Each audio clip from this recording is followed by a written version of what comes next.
everyone! Welcome in! How are we doing today? Hello, Rats Eats Human, and hello, MAMIYA Fraud. And as y'all can see, we have Seribot now connected after yesterday's fiasco. Because I was an idiot who should have probably had that already on. But, I mean, to be fair, I didn't think I would get follow-botted on a Gartic mode stream. But you think you mod for someone that gets follow-botted constantly from Gartic mode. You'd think I would be smarter, but I'm not. You see this brain right here, chat? It's pretty smooth. Pretty smooth braineth. Seribot, I love you. We love Seribot senpai. Hi, you're our savior, Seribot. I mean, hey, I'm lucky enough that it wasn't like thousands of follows like how Mach had it before. It was only, I think it was like only 40 or 50 that were bots, which is, it's not as terrible. All right, that's a little more manageable than like thousands or hundreds. Like, but yes, we love Seribot. Seribot, our Lord and Savior. Ooh, I love you, Seri senpai. You keep us all happy and healthy and savey wavy. But yeah, no. How are you, Rat? How are you, Amelia? And Ash Riley, I see you there looking in chat. I see you among the people. How dare you? Waiting for the perfect moment to bonk me. I will not give you the satisfaction. You will get none. None here today. I'm ready and prepared. I got my own bonking stick ready. Oh, fuck. Get out of here, magnifying glass. I don't need to see the tiny little Ash. But no, I'm ready. Square up. Come on, I'll fight you. I'll do it. Ah! Thumbs up. That's good. That's good. I'm glad that you were thumbs up. Rah, rah. Wait, why isn't my bonk working? Oh, there's the bonk. I don't hear it, though. Uh-oh. Oh, because my alerts are off. There we go. I was like, wait, there's like a bunch of sounds gone because I turned my alerts off like a dumbass. There we go. Now we can hear the bonky McWonkies. All the followy wallowies and everything. All the above. I'm excited though. I mean, I'm always excited. You guys know this. I'm always excited no matter what stream it is. We're playing more MAMIYA! Yeah! Fucking love this game. I'm too obsessed with this game. I mean, my profile picture on Discord is still, Natsumi, the main protagonist from this game. Just like, his hands on a corkboard going, MAMIYA! MAMIYA, it's you all along! Where the fuck are you? But no, this game does something to me, alright? I just get so pumped, like, I'm like a little schoolgirl that's like calling their crush. I'm like twirling the fucking landline as I'm like booting up the game. I'm kicking my feet on my bed going, we need to play MAMIYA today. Like, oh my, Chad, you don't know how pumped I get when I see that a weekend's coming up and then it gives me an excuse to play MAMIYA for like 5 hours on stream. Like, this is me when I watch an anime I really like, okay, Chad? Like, you've all been there, you've all done that, where you get a good show or you get a good movie series and you just watch it on like constantly throughout. Hi, Giza, welcome in, Sam. Yes, no, MAMIYA is so fucking good. This shit I adore. I love. What is your profile picture? Wait, hold on. Let me see. I'm invading Giza's personal life. What is this profile picture? It's adorable. I like it. Trying to see what your backdrop is too, but that's also adorable. I'm gonna eat them. Wait a minute! Is that Kaito?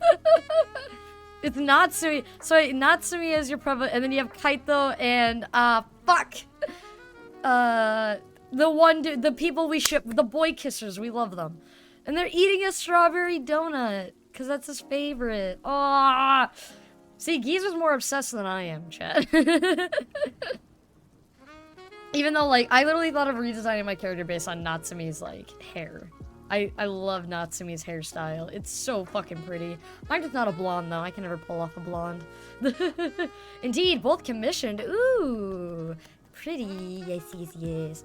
We love commissioning artists. They are fucking phenomenal. I mean, yeah. I think my profile picture, is also a commissioned piece. I put who it is, right? I don't remember. I'll have to look again to see. I have to update everything. Anyways, we're playing a game. We are so far in this game. I am excited. Restart. Yeah, we're in episode 2, Downfall. We're finally getting into chapter 4. So there's 1, 2, 3, 4, 5. There's 6 chapters that I want to go through today. I don't know how long these chapters are going to be, but I'm down for it. And then, I also... Oh, fuck, I have to click restart every fucking time. I bought episode 3. So episode 3 is its own little DLC chat. It's its own little special thing. Because the game's like, episode 3 is great, it needs to be special. So episode 3, Doomsday Dreams, we have it. And we can play it on stream after these episodes. I do not know if it's an episode thing or like a chapter thing like this one is. Oh, fuck. If it is, then we might need a whole stream for it. Otherwise, I'm hoping to get through it in this stream as well. I would like to, if possible. We're probably just gonna end up doing like a 12-hour MAMIYA stream or some shit. Cause it's a good game. Genuinely, this game is great. Chapter 4. It's called the game. Wait, they all have names? Funerals and Friends, First Friday, Pink House, The Great Cleaning, and these are all the names. Rio, that's the name. Rio and Kaito we love. Do I ship Mori with anyone? Nah. I could ship it with Natsumi, like adult Natsumi. Otherwise, there's not really a lot of people that Mori can date. I just love that Minato, my beautiful trans baby. I love her so much. I love Minato. Yes, there was a 2-year wait between Downfall's final and Doomsday Dreams release, so that's why it's a DLC. Also as long as FD and DF. Oh. So, it's gonna be a long one. That might be its own stream then. Ugh. But yeah, I found this game recently. So I found it when it was finished. I think it's finished. I'm hoping it's finished. Anyways, chapter 4. Can we get into full screen? I won't take any detours. I'll press ahead. With that in mind, I try to return to the world above when... Don't play around too much, Natsumi. A silhouette appeared at the edge of my vision, making all my hair stand up. Also, I'm just gonna let you guys know, every time I've replayed this game, I have no idea what voices I made for the characters. Their voices will change constantly, because I'm stupid, alright? That's just how it works. I'm sorry, you have to deal with it. That's just how it is. Especially that fucker. I don't care much about him. Fuck you. Go fuck yourself, Mamiya. I don't touch my babies. Alright, I gotta open a drink real quick, because I think I finished this right, yeah. We have a Dr. Pepper and cream soda. Oh, that was a good, like, open. Please don't burst open on my desk. I'd like it to not bust in. But Mamiya is a baby, too. I could care less. I love him. He reminds me of Dazai from Bungo no Stray Dogs. Literally, their character designs look exactly the same, almost. Like, if Natsumi became a ginger, he would be Chuya from Bungo no Stray Dogs. And Mamiya would literally be fucking Dazai if you just put bandages over one eye. Like, I'm not wrong. Mamiya, why are you here? Oh, I thought the power of friendship warned you off. Who knows? What do you think? Regardless, you're too late. I found a what-if where I can save them from you. Your existence doesn't scare me anymore. What's so funny? Nothing. It just surprised me that you're still saying stuff like that. I know a word that describes you perfectly. The man brought his face close and stuck out his tongue. Dullard. I instinctively pushed him away and made some distance between us. What? Who are you calling a dullard? Well, who else is here, dear spectator? You little... His aim was precisely to disturb me. I'd only be playing into his hand by succumbing to anger. I think it reminds me more of Kunakita from Design, but now I see. I've never heard of Design. Oh, that sounds like a good... Is that an anime? Sounds like a good anime. I'm gonna have to watch that. Also, the game's doing the weird glitch again, where, like, the bottom here is just, like, a weird grayed out area. I don't know why I have that glitch, but it does that every time. I had to observe this MAMIYA for a while longer. The child wearing rabbit mask, the gas mask conductor, the girl in the nurse outfit, the invisible man. This human form was unlike any I'd seen in their stories. Oh, my throat. I'm so sorry if the voices are bad. My throat is kind of all over the place.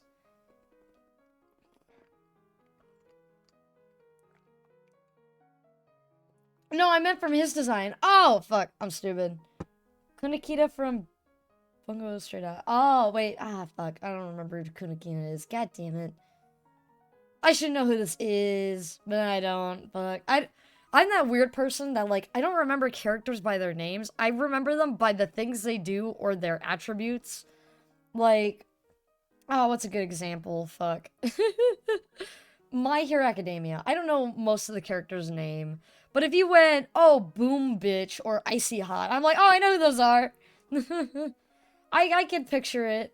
Or, Invisigirl. Yeah, no, I know who that one is. Also, apparently, like, the Invisible Girl has, like, a form now. I don't know. Apparently, she turned uninvisible, and everyone went wild. BSD is my favorite anime, so I watch it sometimes. I need to watch the newest season that came out for it. I already have been spoiled. I'm mad already that it happened, but I also think it's fucking hilarious how he was like, he won't do it, and then he fucking did it. If MAMIYA and MAMIYA weren't one and the same, then... Are you the MAMIYA that the people from the cafe spoke of? Name yourself. If you have a name like Natsumi Soichiro, Soichiro, then go ahead and say it. You're not Natsumi Soichiro anymore, though, are you? But if you're that desperate for a name, I guess MAMIYA Yumihisha should do. I'm butchering these, I'm sorry. MAMIYA Yumihisha? Well, you may call me whatever you want, nameless spectator. I'm Natsumi. I'm not a nameless spectator. I'm Natsumi. To the bone. Whoa! You're actually still calling yourself that. Did all the interfering, goddamn, give you some kind of weird confidence in that? In that case, I'm MAMIYA. If you will claim to be Natsumi, then call me MAMIYA. So, what changed after all your meetings with those four? Was there a point to all that effort you put in? No. It was all worthless. A complete waste of effort. If you were biting your tongue for nothing, or you were biting your tongue for nothing. So go on then. Say my name. MAMIYA. Good job. I can't believe it ended there. Again. I wiped the blood pouring from my mouth. For the first time in ages, filled my lungs with fresh air that tasted of books. Oh, I gotta fucking get mucus out of my throat. Ah! I'm like recovering from being sick. But also like, not? I don't know. I screamed too much yesterday. MAMIYA Yumihisha tried to flare me up, but I'd grown quite a bit. Albeit, little by little, the story has been altered. By seeing a different ending, I expanded the amount of possible what-if scenarios. I can't let myself take his words seriously. Everything's heading in a good direction. Oy, I'm struggling. You eat some honey? Disgust. Though I should. I should have had a warm drink beforehand. Usually I drink like a hot chocolate or like I get warm water. But no, I got ice water to try and like clear my throat. I'm sick too. I sound like a chain smoker who smoked at least 50 years. Just, hey, what's up? You got any cigs? Yeah, I need it through all that oh god. I'll be better. Thank you. I clenched my fist, as though confirming it. Until now, I could do nothing but watch, dumbfounded as the drama below unfolded. But I wasn't just a part of the audience, I was a spectator. I could focus on one character. By doing that, I should be able to steer the story in that person's direction. Wait, do I have to replay chapter 4 over and over again? Oh, fuck. That would prove especially useful in the stories of the 4 people from the cafe. With 4 characters, the story became a bit scattered. However, just like how you underlined important parts of a text, focusing on a single person gives me a deeper understanding. This was a huge step forward for me. It allowed me to use my new powers as a spectator to draw closer to the truth. Alright, I'll get right on it. Now, the important thing was deciding who to focus on. It's probably better to decide fast. Things could change from here, and it wouldn't be good if they got too messy. I had to think this through. After all, the information I'd find would change depending on the person I focused on. The one I want to know about the most is... I am honestly interested in all of these fucking characters. Why the fuck are your arms so long? Samjima?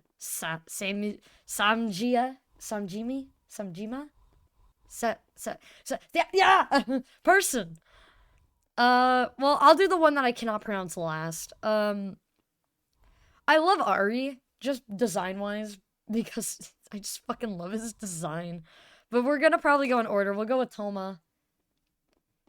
I chose to observe Toma. What kind of person was he exactly? I'm guessing we're just observing. We're not actually, like, making much of a choice for them. With that question in mind, I allowed myself to sink deeper into the story. Chapter 5, Side Toma. Hey, Bach! Please forget that, I wasn't myself. You still playing Bach? Yeah, I'm slowly getting the hang of it.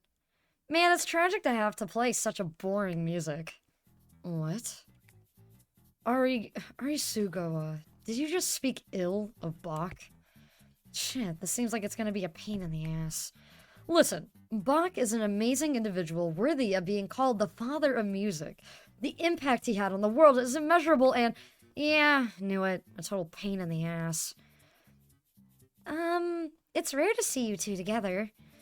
Hey, Mayuri. Arisugawa gave Nagaki a pleading look. I am struggling really bad. Oh boy. I am sorry. Gave Nagaki a pleading look.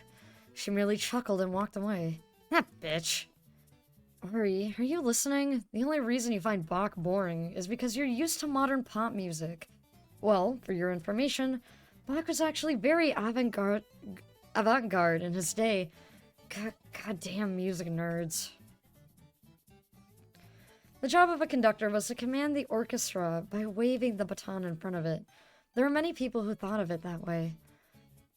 However, that was only a small part of the conductor's role. I actually don't know if I am talking as me or am I talking as Tomu or Toma. I don't know. The true power of a conductor began from establishing smooth relationships with the musicians, which needed to start long before the concerts were even announced. Most musicians were highly unique individuals. Some were gentle, others were artisans, and again, others were just really stubborn. One of the qualities a good conductor needed was the ability to communicate with such people and unify them. That was why Toma felt confident that he could consolidate large groups. Okay, so I am talking as myself. However, he felt that convincing musicians with complicated personalities would have been easier. The orchestra and the conductor, no matter how quirky they were, they would always have something in common: respect for music. Hey, why'd you erase the dub, Nagaki? What? It wasn't me. You're the one who messed up. Oh, I saw it as a damaging show, so I overwrote it with an educational one. You damn asshole. Let's take this outside. There was no such thing as unifying these 3 people. With them, it was like speaking an entirely different language. Toma let out a sigh. This was a trial God had given to him in order to make him into a real conductor. He nodded and went to act as a mediator. I must say, he has it hard, but he seems softer than I imagined. Even I'd have a thing or two to say to those 3. I really want to cheer for him. I should definitely watch him for a while longer. Oh, is this like really quick? Aw. I was hoping like these would be cool endings. I'm home. Welcome back. Toma found Same relaxing on the sofa. He seemed alone. He stood up to clean up the wine he had been drinking. Oh, he's the wine mom! He's wine aunt! I love him. Oh, no need to be considerate of me. Really? Then I'll leave it as is. The stereo in the living room was playing one of Rachmaninoff's compositions. The sound of the heavy stringed instruments suited Same well, especially in this poor lighting. You often listen to music? Beautiful art enriches life. Same took a sip of wine. Thomas sat next to him and enjoyed the music with him. He was attracted to the adult airs surrounding Same. Say, Same, do you play any instruments? Yeah, a bassoon. A bassoon? A bassoon? But only a little bit. A bassoon, what a wonderful instrument. I only play it as a hobby, though. I was never actually taught or anything. Oh, I actually find that even more impressive. I play the cello, and I always felt like they were similar to bassoons. Really? Could we play together sometime, if you don't mind? If we get a chance. I feel like Same has like a very classical voice. I don't know, he's a very classy boy. The time Thomas spent with Same was peaceful. The silence reminded him of the undisturbed surface of a lake, and he found it thoroughly pleasant. Tomu sighed while looking at the key on his keychain. MAMIYA, where are you? Well, he's dead. He is very much dead. It was a question he had asked many times now. Where had MAMIYA gone? What was that so-called trilogism he had mentioned? Not a bad keychain, considering your taste. Well, it's something I was given. Thought as much. Hey, Arisugawa. Yeah? What do you think of MAMIYA? No matter who I talked to, no one even knew he existed. I feel like they just happen to not know him. He's pretty elusive all in all. I might have been the only person he ever talked to. Why has he stopped appearing before you? He said something about his family moving. Now that's one premise that'll never get sterilized. Arisugawa. Don't bother, I got the gist of it. You just want to be better than anyone else in the world, don't you? What's wrong, musician guy? Can't out your tongue? Ari gave Toma's chest a light punch and left. Toma staggered, still hanging his head. That's not... It sure is difficult, talking to people with different values. He made his usual worried grin and put the keys back in his pocket. Conducting an orchestra? Yeah, my teacher recommended me as the conductor to a symphony. It's rare for students like me to be selected. It's actually a huge honor, though. So, I was wondering, if you'd wanted to come too. Huh? Are you serious? Classical music would just put me to sleep. I thought you'd say that. Also, I have a photo shoot that day. Oh, I see. I'll go if I have time, though. Oh, you don't have to force yourself. Same to you. Get some sleep. There are bags under your eyes. Same. Oh, Bach. What is it? Do they all just call him Bach? Oh, it's Bach boy. Oh, Bach. Oh, Bach. What is it? I'm not... well, whatever. Would you like to come and listen? A concert. An orchestral festival. Yeah, I was actually entrusted to conduct one of the entry. Oh, fuck, hold on. Hold on, chat. I might actually have to be right back real quick. No, I don't want TikTok. Okay, never mind. I thought my partner was calling with the kiddo, so my partner's got the kiddo today. So I was making sure, that, they weren't calling, because I haven't talked to the kiddo yet this weekend. I love how the nickname stuck. Oh no, I love that this nickname stuck. Like, everyone just calls him Bach, and even Same, who's, like, doesn't really give a shit. He's, like, that chaotic neutral. And it's beautiful. Yeah, I was actually entrusted to conduct one of the entries. I see, that's wonderful. Very well, I'll do what I can to attend. Oh, I'm so glad. I'll do my best to entertain you. The two of them were on a similar wavelength in terms of art. The fact that he would be listening to Toma's performance was a true blessing. He was genuinely looking forward to it. So, what you scheming? Ari. Toma hadn't even intended to invite him to the concert. Unlike with Same, he didn't get along with Ari at all. He was certain that if he came to the performance, he would only end up criticizing it. However, Toma would have felt guilty for not even trying to invite him. So there's this concert coming up, and, I was wondering if you could... Oh, what are you gonna play? Piano? Flute? Timpani? I'll actually be the conductor. Man, that's pretty impressive for a student. My teacher just happened to give me this chance, Ari. If you have the time, would you mind? Well, I got nothing going on then, so I guess I'll come and listen. I'm not forcing you to come, just so you know, like, you really don't have to. Nah, I'm going. It'll be good for inspiration. Humming to himself, Ari took the ticket and walked away. Maybe it's pronounced like the violinist walk from Germany, at least. I hope so, because I just think of a chicken. Yeah, see, that's what I'm thinking. I'm thinking of bark, bark, bark, bark, bark. Like, he's a chicken boy. I don't know how else you would pronounce it. Like, botch? Botch? Baki? I don't know. Well, he had extra tickets, even... Oh, wow. Okay, maybe I shouldn't be drinking a soda, because that makes my throat really sticky. Oh, water breaks. Lots of water. Water. Oh, I got water in my blanket. No. Gross. Disgusting. Now it's wet. Well, he had extra tickets, even after giving them out to his school friends. It was better for the orchestra if someone had them rather than not. Toma nodded to himself over and over, then filled his head with his plans for the orchestra. The event passed by without a hitch. Having finally done it, Toma was overcome by a feeling of contentment. He was now listening to it as just another member of the audience. Toma, I heard your work. I'm no expert or anything, but that was awesome. You're actually really cool. Oh, thanks. I appreciate it. I'm home. Welcome back. Good work.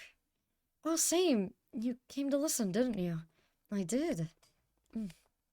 What? Well, how's my conducting?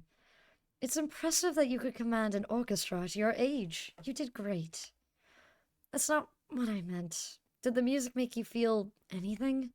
I tried really hard to pour my emotions into the Ninth Symphony.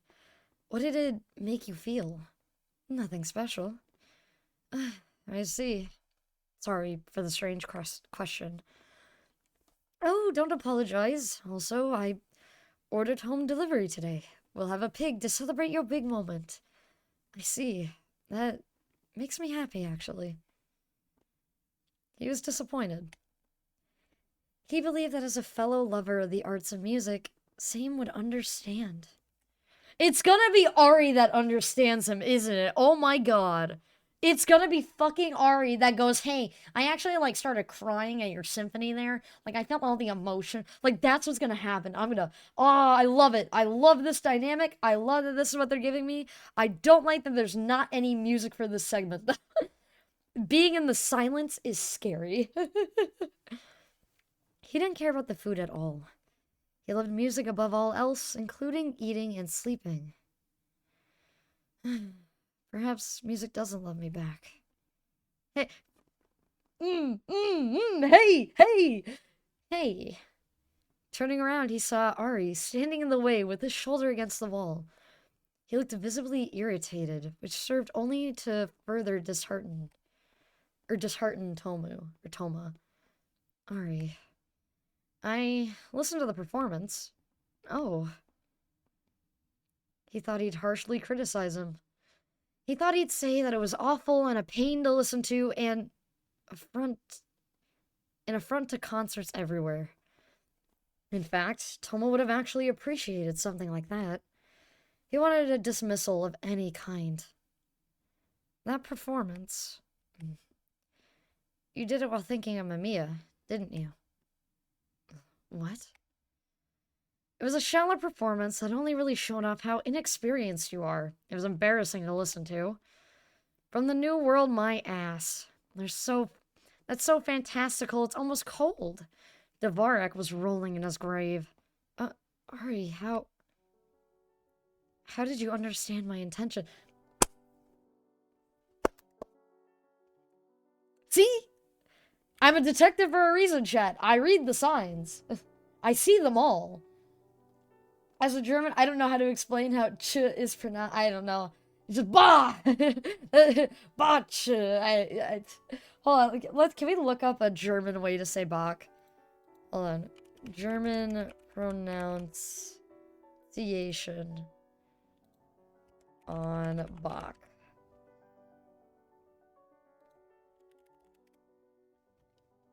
What is this? It's just bah! Or Bach. Bach. You have to like growl. I'm like a feral animal. Bach. Bach. That sounds, I'm sorry, I'm butchering the language. I'm not German. I'm just a wee bit of American. A wee little bitty English boy. I don't understand language. Lamau sounds difficult. It does.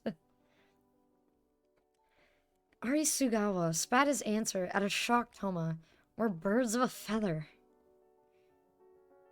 Alright, let's leave the studying at that and go home. After he'd given himself a good stretch and began to leave the library, he saw something in the children's book corner. Is it gonna be Ari reading? Is this Ari's book? There's a book called An Adventure of Clouds, Land and Storm. Ari's name was printed on its cover. He really was an author, huh? The pig's book? I'm not interested. Huh? Children's books? Sorry, but I'd only look at the pictures. I never once thought of having you read them. An author. I read An Adventure of Clouds, Land, and Storm. Huh? Ari fell out of his chair. The man's that fucking shocked. What? Why? You... I, happened to pass by it in the children's section of the library. I see. Reading your book made me picture an endless horizon. It was like a dry land extending forever. I felt a lot of anxiety and fear of the world in it. Is that correct? Huh? Does what I imagined match your intention? I don't care. But I'm a conductor. Huh? My job is to fully understand the creator's intentions and express it in a balanced manner. That's why I want to know. Knowing won't help you much. I feel like I need to give him an actual voice instead of going, it's me, Ari. Writing down your feelings of something is basically the same as translating the work into your own words. With a receiver like you involved, it'll always end up digested in some way. Toma looked at him with uneasy eyes. Ari clicked his tongue and scratched his head. And man, I've always hated literature problems, seriously. Write down the author's feelings while writing this? What kind of question is that? He was obviously pissed at his editor. So yeah, don't ask the author about this. Works and the authors are separated the moment they're finished. If that's how you interpreted it, then that's the correct answer. The same goes for Bach, Dvorak, and Beethoven. You're the one making the sound, so you're the one who has to think. Got it? Yeah. After that, Toma and Ari started interacting more often. You're not good at talking, are you? Huh? I don't think so. Let me guess, you're the type to keep things bottled up and then release them all at once. Fuck, I'm being called out. I love this scene in the relationship so much. This is amazing. What a pain in the ass. Your kind is hard to manage, you know? You're better off venting your frustrations all the time, kinda like Nagaki. Is that so? Listen, Bach. Have some self-awareness. You made it all the way here while being completely dense to what displeases you or gives you stress. Self-awareness? Does it seem right? Well, try verbalizing it. Happy, sad, angry. Always recognize when you feel these things. And then express them. You know what Toma reminds me of? He reminds me of the main character of Your Lie in April. How, like, he can't hear the music. That's what I feel Toma is. Like, he can't hear his own music. But he wants to put emotion into them. Well, I don't think you'll be able to do this right away. But it will be necessary eventually. Keep that in mind. Why? Huh? Why are you telling me that? Didn't you hate me? Huh? You're the one who hated me. That's not... See? This is that lack of awareness that makes you a pain to deal with. Oh, I'm so sorry. Listen. I'm soft on people who become my readers. Chapter 5. Just try and fucking say that again. Wait. Do I have to replay every chapter? Wait, hold on. Your Lie in April made me cry so much. So, Your Lie in April was like one of my first anime. My first one was Attack on Titan, and then Oran, and then I started watching Your Lie in April. Hold on, let me save here.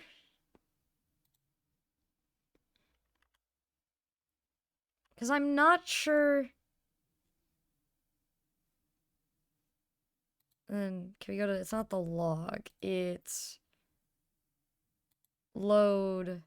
No. No, give me back my UI. Settings! Title! Yes. Now you have a chapter that does have 4 sides. You'll see. Oh fuck. Well, I have it saved just in case. Oh! Okay. No, I get it. I get it now. Okay, hold on. Well, let's load. I'll be back. I get it. Yep, I see. I know you're a bird brain, so I'll repeat it as much as you want. Or is it your ears that don't work? I'm home. It seems pretty heated in here, though. Should we put the vases in a safe spot? I already did. We might as well hide the TV, too. They used it as a weapon last time. What the fuck? How physical do their fights get? What caused this particular fight anyways? They're punching each other over their outlooks on life. Now that's something. I started hard my first anime being Black Butler. Oh yeah, Black Butler was another good one. Well, so my first anime, I watched Attack on Titan when it came out, so when I was 7 years old. And then I waited till I was 14 for season 2 to come out. Obviously, season 2 Attack on Titan is not the best. And then I watched Ouran High School Host Club and Noragami. I was watching as the English dub was coming out, but I never finished it because it started actually talking to it started focusing more on the girl protagonist, and I did not like her. But yeah, I've seen a lot of weird anime because now my favorite anime is like the fucked up ones, like Bokuranu, which is about 12 children who die to save the world. Or Madoka Magica, which is an adorable little magical girl anime, and then it gets dark. So that's why games like MAMIYA, pique my interest so much. Because it's a cute game with some comedy, some lighthearted fun, and then it also gets dark. Oh, I've seen Bokurano. I've watched Bokurano, I think, twice. Because I'm getting my partner to watch it, so we're rewatching it together. And it's just me going, oh my god! Like, I recognize the scene. I see how I love rewatching anime. Because then it just makes me point out, like, all the things that happen. And it's like, oh, that makes so much sense now. Same with JoJo. JoJo Bizarre Adventure became, like, my big all-time anime in middle school. Because when I started watching it, part 4... Is it part 4? No, not part 4. Part 5 was still releasing episodes at the time. Maybe you'll like Shinsei Kaiori. Ooh, it sounds good. I will have to add that to my list. to watch. I have so much anime I gotta watch. I still need to watch the Delicious in Dungeons because my partner's been begging. He's just like, please watch this with me, and I'm like, oh no, I gotta finish other shit. I gotta get in the mood to watch anime. I haven't been in the mood to watch it recently. But I keep seeing pictures of the one dwarf who's hot, and I think he's also hot. Yeah, it happens. Oh, definitely. Now that's something. It's just a front, though, and they wanted to know something about MAMIYA. They're such idiots. I'll go stop them. Cleaning up a broken TV would be a pain. Hey, you two. Huh? What do you want, Bach? Don't you fucking try and stop us. I must fix this person's line of thinking once and for all. Stop acting like children. It's not like your lives matter to the other, is it? Huh?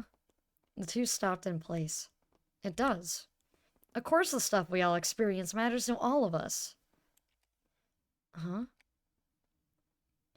What's that supposed to mean? Don't pull Toma into your petty little fight. Oh, you two still haven't figured out the meaning behind this place? What? What about you? Huh? You strung-up schoolboy. What about you? What kind of life did you lead, and how did you end up meeting MAMIYA? Say it.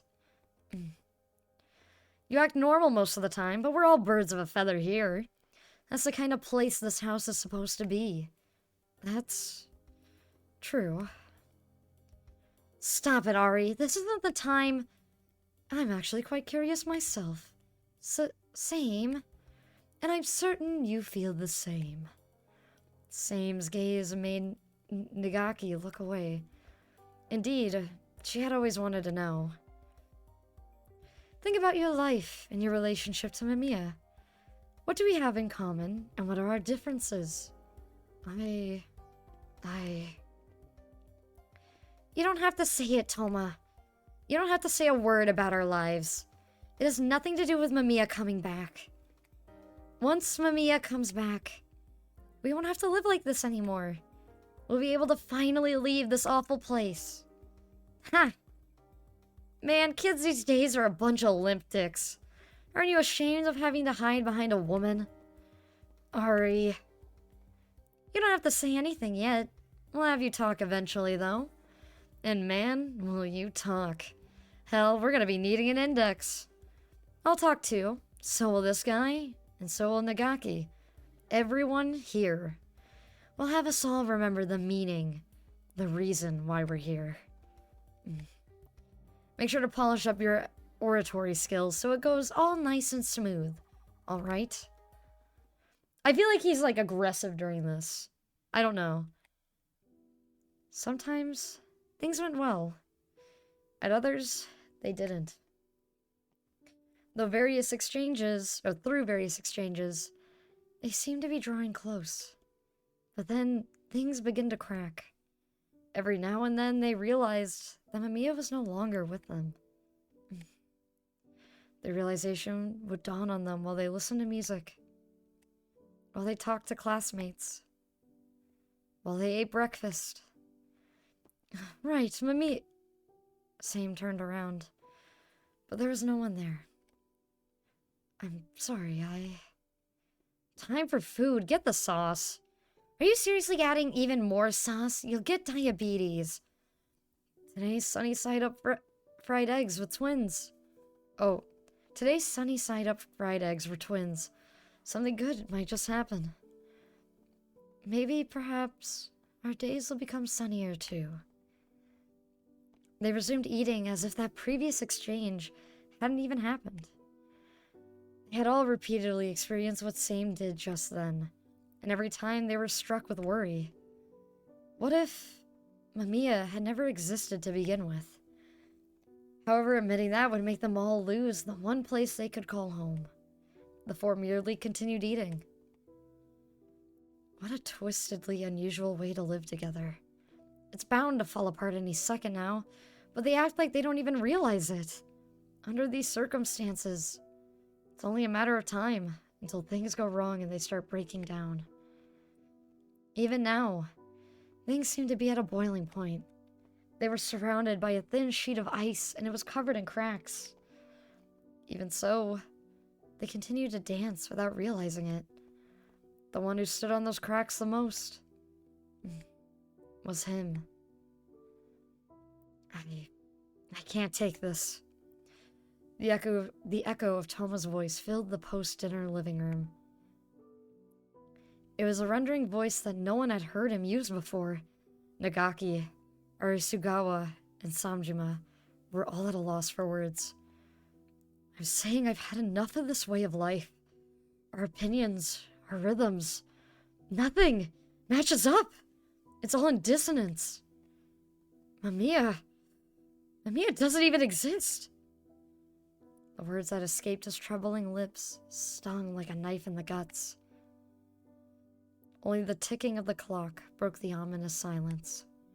No one said a thing. There wasn't anything to warm up the frozen atmosphere. Their minds went blank. None of them knew what to say, or what was even right. They didn't know what to do with their experiences. They didn't even have a firm sense of presence. Mamiya exists. Oh, he looks insane. If Mamiya doesn't exist, then what the hell have I been doing until now? You're right. Mamiya does exist. If he didn't, then that would mean I've always been alone. That the only person I've ever opened up to didn't even exist. No, I couldn't take that. Why would you even say something like that at this point? It was simple. We merely had to acknowledge and believe in Mamiya. And since we're here, so was Mamiya. It would make it impossible for the others to prove that he didn't exist. It's a potent alibi. If the four of us, with our shared experiences, don't doubt it, we can keep this shared illusion stabled. You're the one who said we should decide on a set of rules. And now I'm telling you it's become so twisted that we finally hit the boiling point. Don't you see the cracks spreading around us? We can't keep this illusion up anymore. You're all aware of it, aren't you? We were all passionate at the start. And the shock of Mamiya's disappearance allowed us to glean happiness from the fact that we found each other.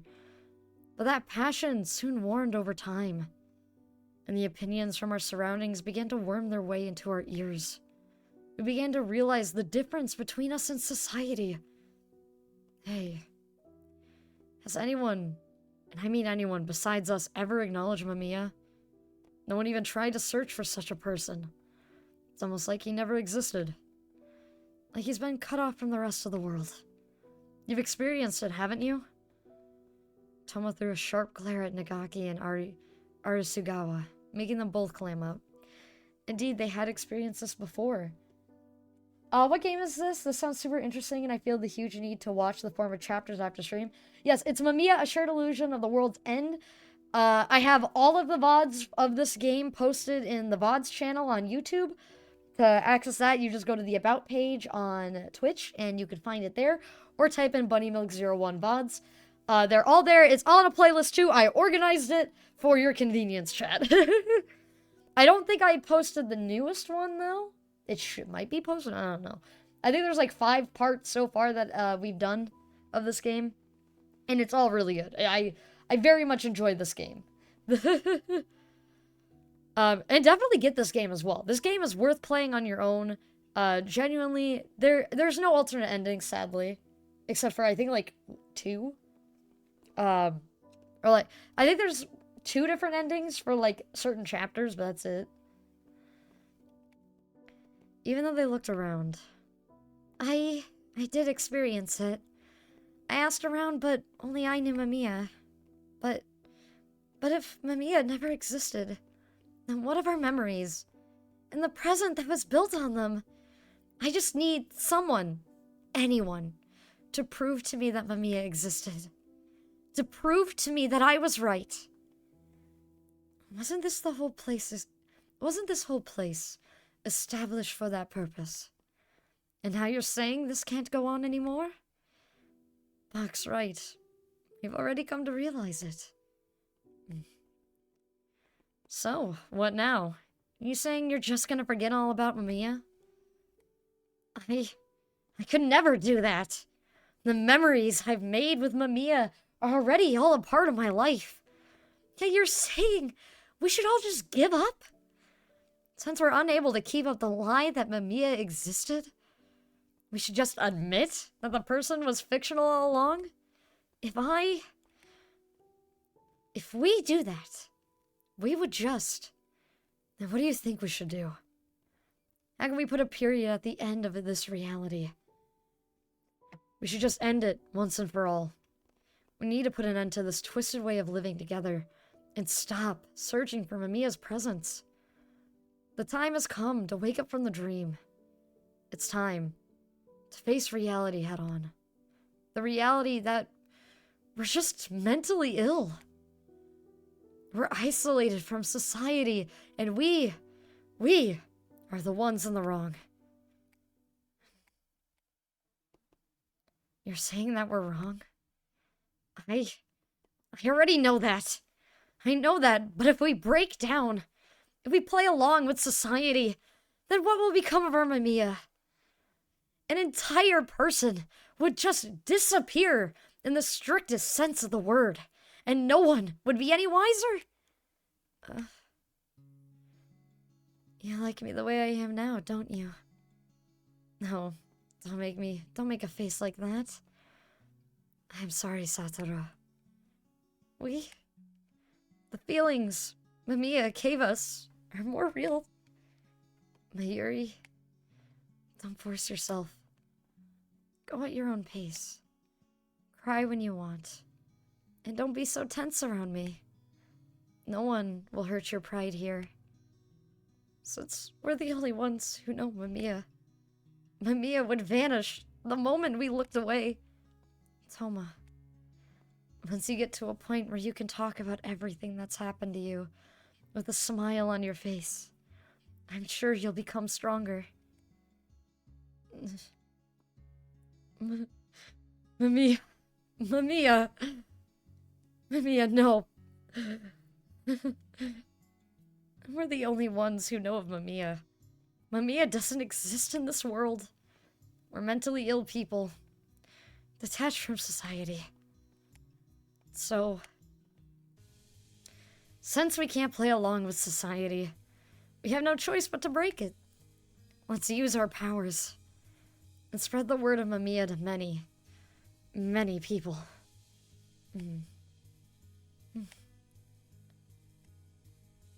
Mamiya must become like the scales of a song everyone knows. Like the laws of a country. Like the three needs of mankind. Our goal is to create a situation where Mamiya is known by everyone. Mamiya saved us. So it's now our turn to help those in need. Do they become Mamiya? Wait. Toma is the conductor Mamiya, the Mamiya with the gas mask. Ari is the bunny mask one. Nagaki would be the nurse. And then Same would be the invisible one. Also because he personally knows Kaito. Holy shit. Do they become the fucking illusions? Oh my god. I think we solved it. We big brained this, chat. We got it. Listening to your streams really helps me get unfinished drawings done. Thank you so much. Yeah, no problem. I'm so glad that I can help you guys get stuff done. Our Mamiya saved us, so now it's our turn to help those in need. Now that's interesting, indeed. And every time we do that, Mamiya will be remembered. With gentleness and mindedness, let's help others. Like the giant moon that set above Tokyo Towers that night.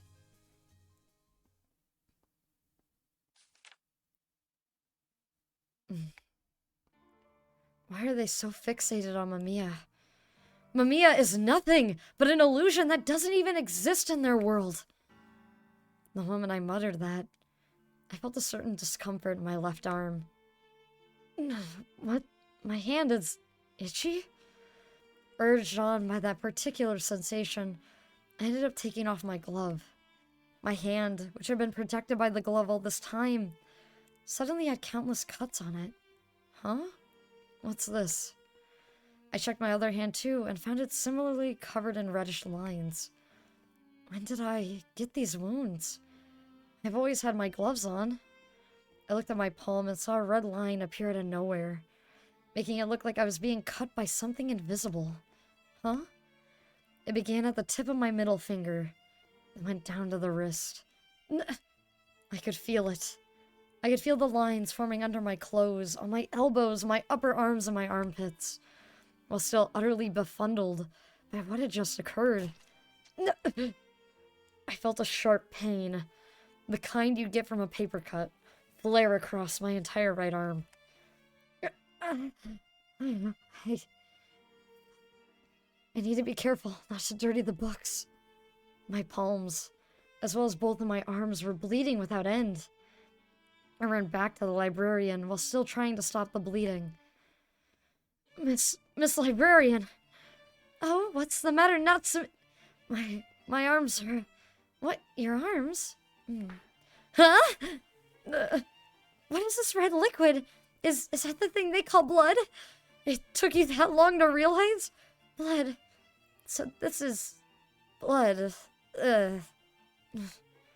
What a complexion as white as marble. The librarian looked intently at my injured arm. Do you have something I could use to stop the bleeding? Yeah. We have to stop the bleeding. Unfortunately, there are no first aid kits around. These types of wounds never occur here, you see. Great. Not to worry, though. There's a hospital some distance away. I'll go there and get one. Thank you, and, I'm sorry. Oh, do not concern yourself with it. In any case, wait just a moment. I'll be back shortly. She grabbed her coat and bag before running off like the wind. Oh, that was blood. It's so red. Ugh. Left alone, I looked up at the clouded ceiling. Surrounded by black books, this place was like the bottom of the sea. I looked at the spines and saw faint numbers on them. Some were familiar, while others looked more like complex hieroglyphs. There wasn't a single story in here that I was in charge of. Their lives were utterly unremarkable when compared to the whole of mankind. Even so, through blood and sweat, they did their best to live their lives. I had to make sure that their feelings were rewarded. After all, only I could save them. She mentioned a hospital. I wonder how far it really is. Are there people really outside this facility in personal rooms? There's only one building here, though. I forgot the name of Please Don't Die. Yeah, don't die, Natsumi! Yeah, Natsumi is the most forgettable character in this entire game, and I want anyone to prove me wrong, because you can't. Literally, his death, everyone doesn't even nobody knows how he dies. Nobody remembers him. Not even Natsumi himself knows how he died. He's just like, yeah, I died. Whoop-de-doo. Let's go save my friends who don't really remember who the fuck I am. The only thing they all knew me for was being a massive simp. And that was it. He's like the heir. He literally is the heir. But like with just a degenerate version of the heir. Man, I really am clueless, huh? I made a self-deprecating smile while looking in the direction the librarian had disappeared to. I couldn't even touch any books until she returned. Greetings to you. Oh, hello. Felt my shoulders trembling. This was the first time anyone other than the librarian had addressed me. She wore the exact same uniform as her. In other words, there were other librarians and spectators around. And the one behind the door... Has he ever worked here? Apologies for the wait. I brought some band-aids, gauze, and antiseptics. You have no idea how much I appreciate this. Now I'd like you to sit down and show me your arm. Are you sure about this? Absolutely. I've learned how to treat a bleeding wound. You didn't even know what blood was. I don't trust you. I did as told and presented my arm to her, after which she sat down next to me. This might sting a little. I can handle it. I must say, though, The strangest things seem to happen to you. Normally, spectators never suffer injuries of any kind. The sense of astonishment in her tone was clear as day. Really?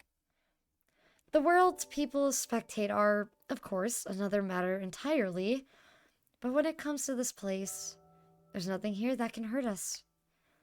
There might be some other cause. The way she touched me made it seem like she'd already figured out everything I'd been doing. Her closed eyes made it difficult to read her thoughts. I felt cold sweat gather on me. You're certainly not a bore. What? People like you truly are a rarity. You got hurt, yet you remained fixated on a single story. What is our Lord thinking? I'd prefer it if I didn't have to deal with uncertain variables. You are precarious, she muttered while putting the bandages on me. You're a bit like that person. Miss Librarian. There, all done.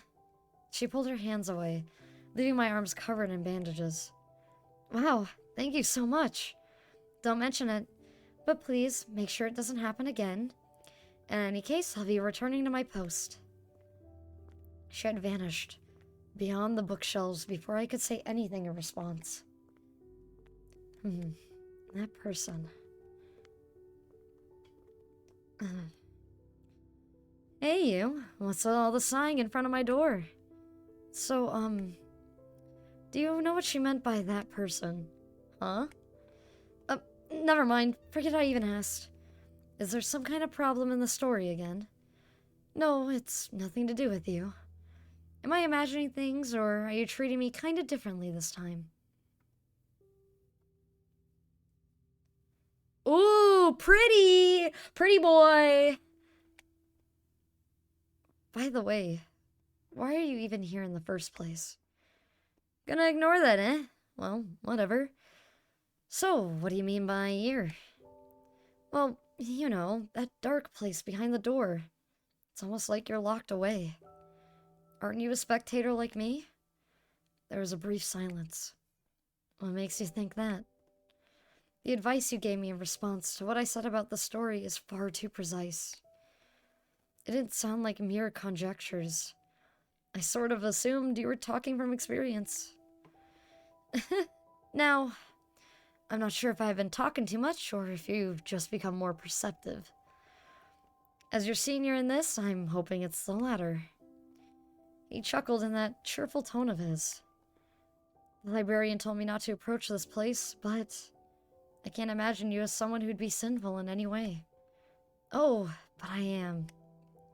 This place may be separated from the flesh, but that doesn't just make the sins etched onto one's soul go away. I'm a problem child and a joker who broke the rules for fun. His tone beyond the door had become somewhat self-deriding. I felt like he was using big words to avoid talking about a certain something. Could you tell me more? About your time as a spectator, I mean. How did they forget him when he looks so fine? I know, he's so cute. He's a pretty boy. Well, it's not much of a grand adventure, I assure you. I was young back then, and as people kept praising my abilities, I turned complacent. So I came to believe I could use my powers to save a whole story, or at least a character. And this is the result. I'm locked up, all thanks to my hubris. I could almost see him shrug behind the door. I was, however, still maintaining a serious expression. His story was too much like mine. I'm not like you, he said as if he had been reading my mind. Yours is a rare and tragic case of someone retaining his memories of his time spent below. Hell, that's why you want to save your friends in the first place. And you know, that's all well and good. My case, on the other hand, is quite different. I saw hundreds of stories and countless characters, but I ended up feeling sympathy for only one. This person didn't even take up too many pages in the story. His tone was filled with deep affection, It sounded positively heart-wrenching. Heart-rendering. Do you regret what you did? Do you regret breaking the rules and being caught for trying to save someone? No. His tone turned gentle. Well, my circumstances don't really have anything to do with yours, so you might as well forget all about it. I can't just do that. I've learned many important things from you, and this is a story you hold dearly. It was an honor to hear it. You sure are a stick in the mud. I know I can't begin to understand your story or the pain you experienced. Even so, I think it was right for you to act based on your own sense of justice. Please, don't let it get to you. Why did I seem down to you? Well, a bit. Oh man, you're a pain to talk to. I know I've just told you all this stuff, but I'm actually about to be released. Huh? Apparently the higher-ups are still fond of me. Or, I guess they just need more manpower. For a while, I'll be constantly observed and given a whole bunch of work. That's par for the course, really. Does that mean you... Yeah. I might just get to see your face, newbie. Go produce some results before that happens, why don't you? I will. Well, this went on for way too long. She warned you, didn't she? There won't be a second time. Go back. Okay, see you next time. He might actually be released. He seemed genuinely humane. It was someone I respected. And he sacrificed everything for the sake of love. It's MAMIYA. It's MAMIYA behind that door. I do not doubt it for a second that it is him. Alright? I have a feeling, alright, chat? The fact he would soon be freed made me happy. Like it was happening to me. Bandages beneath my leather gloves, the sound of his bashful voice. I smiled, feeling as though the world was moving in a wonderful direction. Alright, I'm gonna do my best. I need to bring people joy through my music, the same way MAMIYA shone his light upon me. Although, I realize I'm still not really in a position to do that. I'll need a lot more practice before I can get to that point. There's something I need to confirm with you. What? Are you really planning to transfer an overseas school? What? Yeah, I am. I've already ran it by the school. Oh, don't worry, it's nothing. More than anything, this experience will help you grow as a person. There's no need to rush or panic. I'm sorry. You can come back anytime. Stay safe. Sure. Toma understood that his father wasn't too enthusiastic about his decision to travel overseas in order to study music, and that realization made his heart ache. Though his father had attempted to give him a warm send-off, he would have likely preferred if Toma went to law school instead. With Toma's little brother being sickly, his mother working away from home, Toma might have been his father's only hope. I'm sorry, Dad, but this is something I've decided with MAMIYA. I have to bring people joy through the power of music. Oh, Toma, it's been a while. A doctor called out to him while he was visiting his little brother at the hospital.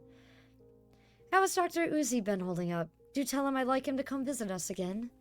I'll pass it on. Toma had known this doctor since that concert from a year ago. It was a charity concert organized by the hospital. It made him wish to become able to create and deliver such music.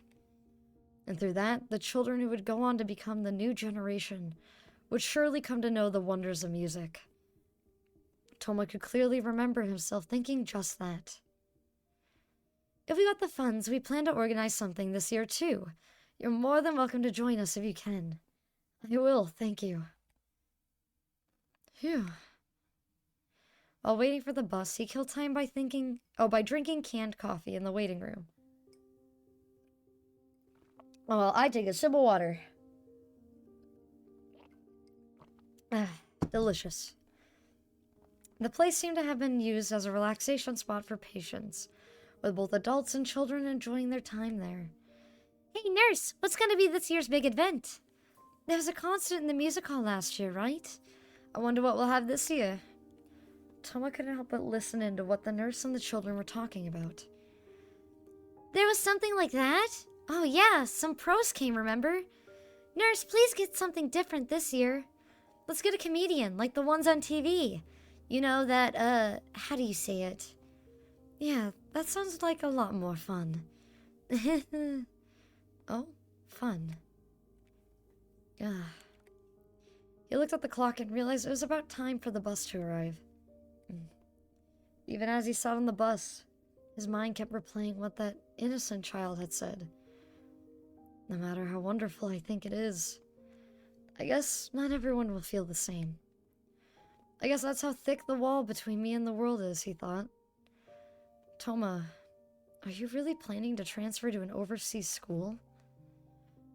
I guess music really is just entertainment. But even you? Ari's writing a story about Mamiya, though. I can't. Ari? Your lip's bleeding. Sorry, I just can't write my story. Huh? I'm utterly unable to convey Mamiya's qualities, charms, humor, and knowledge. Why? Why can't you do it? Don't give up, Ari. If you can't do it, then we... Do it! Come on! Just do it! Write your story already! Why can't you just do it? Nagaki... Why? So it seems not a single one of us was able to feel it. We couldn't overcome society. We lost. All we did was realize how utterly weak we've been. Just the act of living is making my heart wear out. It's always been like this. This world is so hard to live in. And the only reason I managed to get by was because Mamiya was there. No matter how many memories we share, none of you are Mamiya. There's no point of anything if Mamiya's no longer around. Why? If Mamiya has no shape, that means she can stay around without ever dying. Why aren't you here, Mamiya? Why didn't you take me with you? A world without you has no meaning whatsoever. Why? This is a lot to endure. The afternoon moon above was so much fainter than that night. Oh. Mamiya is so far away. The disappointment had turned to fatigue, and soon enough, they no longer had the will to muster up any more courage again. Oh, I need to water the cactus. Bach? Are you done preparing yet? What do you mean? And I'm not Bach. Don't try to avoid this. You know exactly what I'm talking about. Tell us a story about you and Mamiya. The air suddenly froze. The time had finally come. Nagaki gulped and watched the two from a distance. Why me? You're the one who broke the ice, even though fate hasn't exactly dealt with you a favorable hand. Man, hey. Ari stood between them. Leave it at that, Ed. Now, this is rare. You don't usually side with someone. And were you the one who said it? Bach. Ari. I told you, it'll be necessary someday, right? Well, looks like that someday is right now. So, it was all for this. You were nice to me just for this? I thought you'd help me, that you'd side with me. Ari faced away from him. Toma. Nagaki. He looked at her as if to beg for help, but she ignored him too. Talk. Tell us about you and Mamiya. I've always been interested. I really wanted to know. So hurry up. A story about me and Mamiya. He cast his gaze down as if concerned, then looked out the window. It's still too early. Excuse me? It's still bright out. Let's wait until evening. 7 o'clock should be fine. It's cold, so put on something warm. I've been waiting for you. Wait, why did you call us out here? Why not talk inside? Well, we have warm tea at least. He poured some tea from a thermostat. As the steam rose, Nagaki hesitantly took the cup in hand. What a relief. The skies cleared up. Hey. It was raining at noon, right? The stars are beautiful on rainy days. So this is a perfect day for astronomical observations. Why'd you call us out here? You need a romantic atmosphere to talk about MAMIYA? Does that make it easier for you? Astronomy is what led me to meeting MAMIYA. He loved all the stars and truly understood the spirit of the universe. He was like the starry sky in winter. You could be in the kind of cold that made you want to walk faster. Yet, just by looking up, you'd see lights so intense that you wouldn't think they were thousands of light years away. It might have been why I used to walk around in the cold. If I could see something this beautiful, then the cold wasn't such a bad thing. At least that's what it made me think. The other three continued listening to him in silence. They all tried to see a part of themselves in him, as well as look for differences. The stars glittered gracefully in the sky above. Toma exhaled softly, white breath as he beheld its endless canopy. Yeah, it's cold. Let's just go back inside. When did people stop being children? All I really needed was music. Oh, we're actually getting his point of view. My world didn't go beyond that silent, vast universe. Toma, stop. You're too focused on the rhythm. The strings are reverberating, leaving behind the depth of the sound. I see. Your problems is just what you read music off... Oh, your problem is that when you read music off the sheet, it sounds too mechanical. Have more respect for Bach. You have the technique, but try to put some more emotion into it. I will. Thank you, sir. Cello Suite number 5. This heavy, grave composition was my current project. I did respect Bach. Without him, music wouldn't be what it was today. I did my best to listen to the love, sadness, joy, and the pain in his music, and try to digest it. I tried, but there's no point if I can't convey it, is there? I thought about my problems while wiping the bow. I want you to become a politician like me. I understood his feelings well. He didn't force me to follow the path he wanted, just because I was the eldest son. It was my life, after all. Also, the art. I know, the art is so pretty. The writing and the descriptions are awesome. Why haven't I heard this game sooner? I know, right? I found this game just on a whim, because I was looking up dating sim games to play, and this just showed up. And yet, however, the faint, opaque hope strangled me like silk. And there's no way I'd make a good politician. I've never been good with words. The feelings I held inside would always be crushed, restrained, and limited. I was on my way back from the hospital, after bringing a change of clothes for my brother. The stars were shining bright in the distant sky. Just, how long has it been since I held hands with my parents and looked up at those stars? Now's not the time to think about that. I gotta get home and practice. When did people stop being children? I met MAMIYA during my first year in high school. Really? You like stargazing too? Why is your name Senior? Why is your name Senior?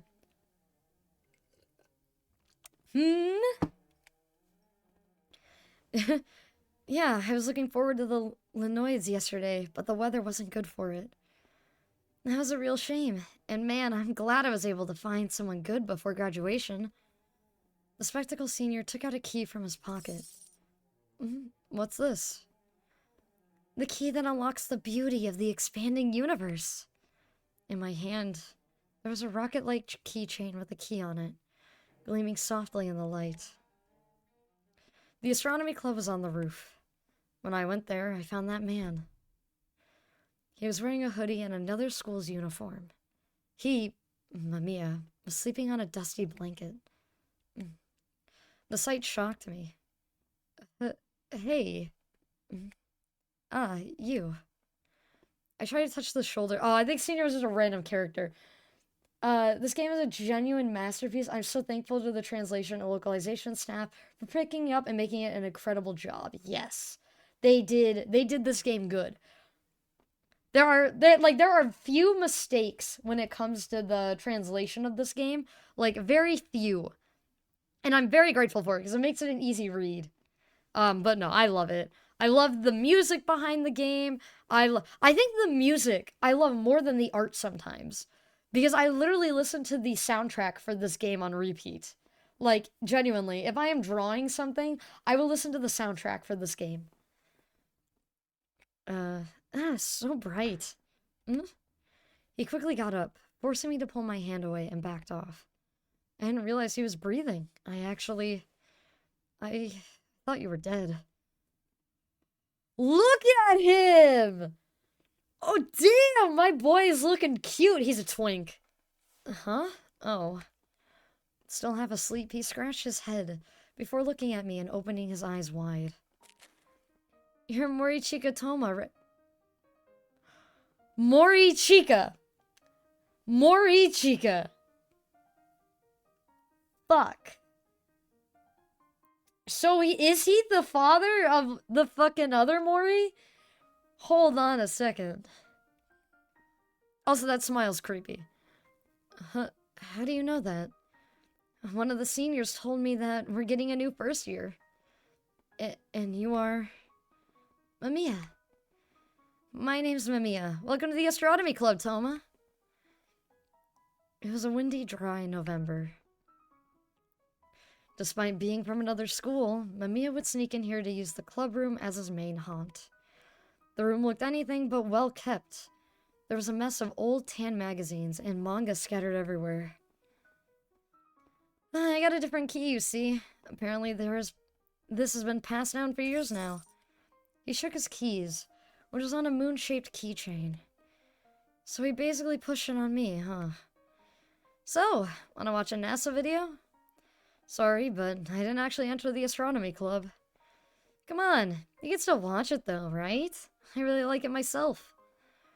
I have something else to do, sorry. Really? Well, come on over whenever you feel like it. Sure, see ya. I looked at the constellation map and the Apollo 11 poster as I closed the door. I probably wouldn't come here again. I wasn't in a situation that would allow it. I have a cello lesson tomorrow. I need to make sure to keep a steady rhythm. I made my way down the stairs while tapping my thigh with my fingers. I was on my way home from practice. I whipped my body to force myself to walk. Oh, dinner. Well, I'm not really hungry. Hey, Toma! I heard my name and turned my shoulders to face the speaker. There, I saw a familiar high school boy. Oh, hello, MAMIYA. What are you doing out here so late? I'm on my way back from practice. You look awful. Really? You were going back from a lesson? What do you do? I play the cello. Oh. And the piano. That's awesome. I can also sing, I guess. Do people usually do so many things at once? I still want to do more, actually. I'm thinking of picking up a wind instrument. So you want to be a musician? No. I'll probably become a government worker. Oh? What a waste. You play so much music. Well, it's not like every musician can become a pro. But you like music, don't you? Yeah. You should strive for it, then. No, it's fine, really. Alright. Today's the most active day for the astronomy club. Hey, Mia, wait, where are you taking me? What do you mean, where? A place where we can see the stars, obviously. Mamiya then went and flashed a wide grin. How long do we have to walk? The good spot I know is some ways ahead. It gets better the farther you go from the city. Mamiya pulled me by the hand through the forest. Sorry, Mamiya, that's enough. Thanks. I need to head back and study for... There! Toma, look up. Huh? I looked up. Oh, do we get a pretty scene? Nah, fuck. And in the sky, I saw so many stars that I didn't feel like I was in Tokyo anymore. Turtlenecks are nice. The turtleneck. No, I love the turtleneck. I won't be tired of saying this. The game story and art and programming was all made by a single all made by the same person?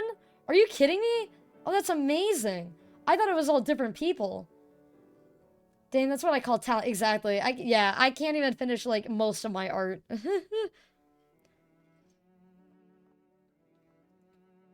Oh, wow. I can see them so well. This place is pretty good. Told you, man. What a relief. With such pretty stars hanging in the sky, there's really no reason not to smile. I wasn't smiling?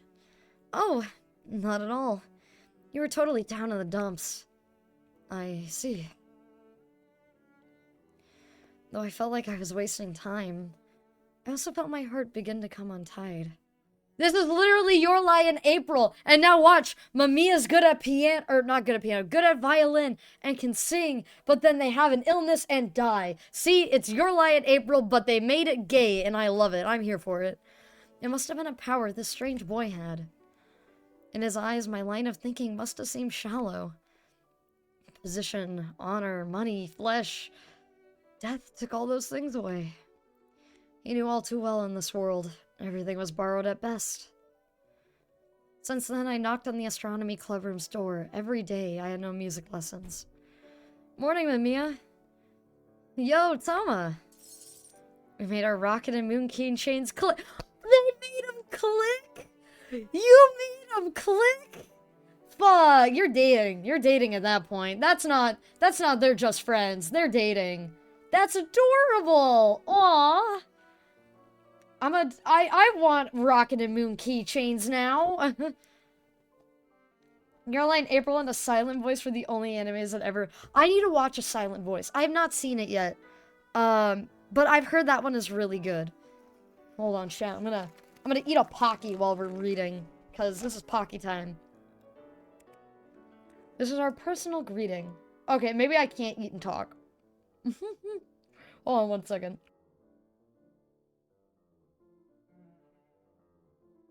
Nom nom nom nom nom nom nom. I had to chow down on that Pocky. They're so gay, yeah. I'm here for it. This was our personal greeting. These days, I thought that if flesh was borrowed, then MAMIYA alone was real. He had no body, and that made him the only thing I'd always yearned for. So do they know MAMIYA's an illusion, then? Yeah, right. I probably wouldn't have thought of that about anyone else but him. You'll feel the same, right? Even though you can't have peace of mind with something you can't touch. I'm sorry, Toma. It's okay, Dad. Don't force yourself. It's about time you... forget it. Thanks for all your help. I put down the receiver inside. It was election season. My dad was really busy and spent very little time at home. Ever since I was a child, my father tried to lead me into being a politician. He showed me how politicians dealt with society and how they worked. I respected my father, and I understood the necessities of politicians. However... Dad, I have a cello contest on that day. I have a piano test the week after, and then a visit from a famous vocal teacher. Was I a disappointment to my dad? He was such a great, vulnerable person. Did you hear that Inamoto's little brother won the national contest? Those brothers have bright futures ahead of them. Inamoto sure is something. We were the same age. He learned alongside me, and we both went to the competition, and yet... there is such a stark difference between us now. These days, young people were very talented. If there was a way to catch up and surpass them, it was through the right environment, and the amount of time spent practicing. That's it for practice today. Oh yeah, I need to bring space clothes, or spare clothes to the hospital. Not space clothes. Where could Mother be right now? The moment I muttered that, the feelings within poured out. Adults should look after children, right? My voice was like a beast's growl. I shocked even myself. I felt like apologizing to the whole world. I didn't mean it. I knew that my parents and brother had it hard. Everyone had their hands full with themselves, and there was no helping that. Yeah, I was actually having it pretty good. I had no right to complain. But, again, if I had to grow up and become an adult, the best way to do that was to give up on music, right? Those dark, pitiful feelings overwhelmed my heart. I'll quit the astronomy club too. I never had any time for it to begin with. I feel bad for MAMIYA, but I'll go give him back the key. Look, Toma, big news! MAMIYA, there's something important I gotta tell you. I found a treasure map. A treasure map? Why would he say something so childish? I was so shocked by my voice. I was so shocked my voice was almost enraged. This map's gotta show the way to the treasure island. Surely it was just a meaningless scribble left by former members of the club. I didn't even want to address it. I had something important to tell him, and yet this just made me even more irritated at myself for being so bad at talking. Hey, Toma, wanna go to the sea with me?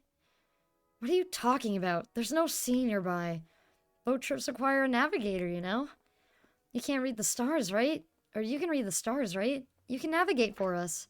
Hey, MAMIYA! MAMIYA was always forceful, one-sided and hard to get a hold of. And so, we went rowing out to sea. My cat is eating plastic again. No, don't let him eat plastic! It's not a turtle! My gaydar is ringing, exactly. Color theory seriously made me cry. I used pink on my drawing and it looks like yellow. No! Not the pea yellow, or the pea pink.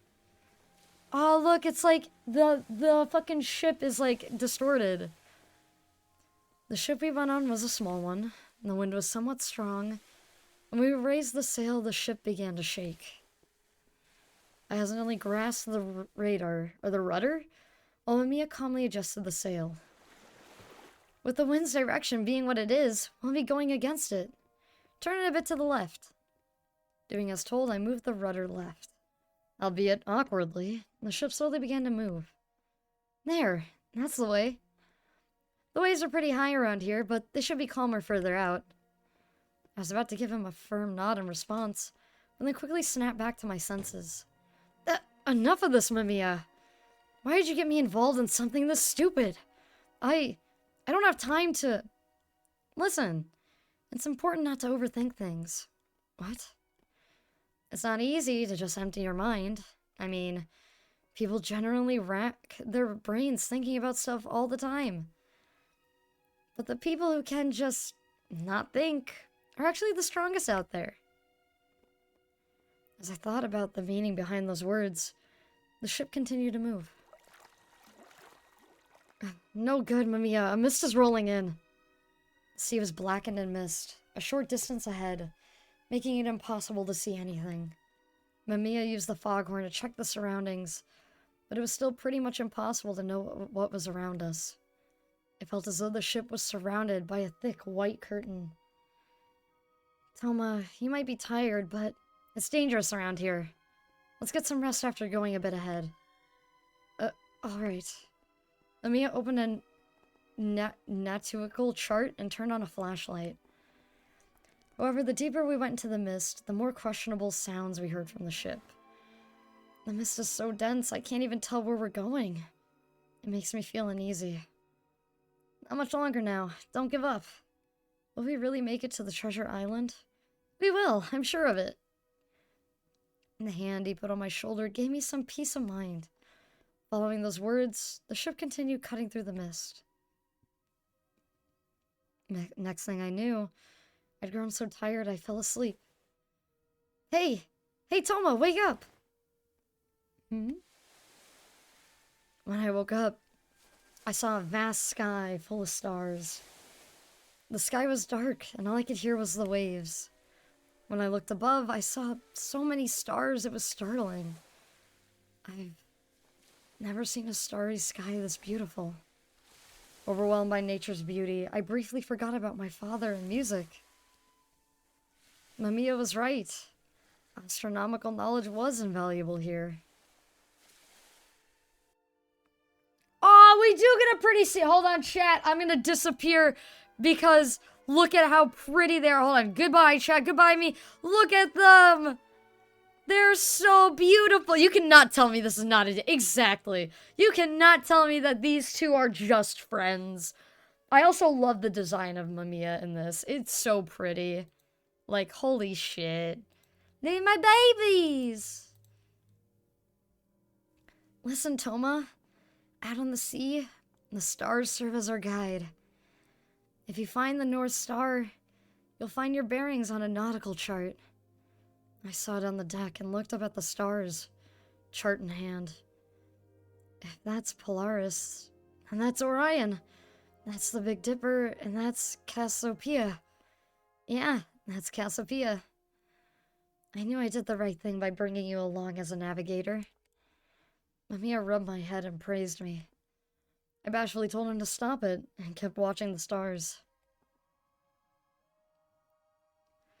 Looking at the stars makes hosts the planets play in my head. The planets? Oh, you're not familiar with it? The most famous movements in the piece is probably Jupiter. I sang a bit of it, and he reacted to it well.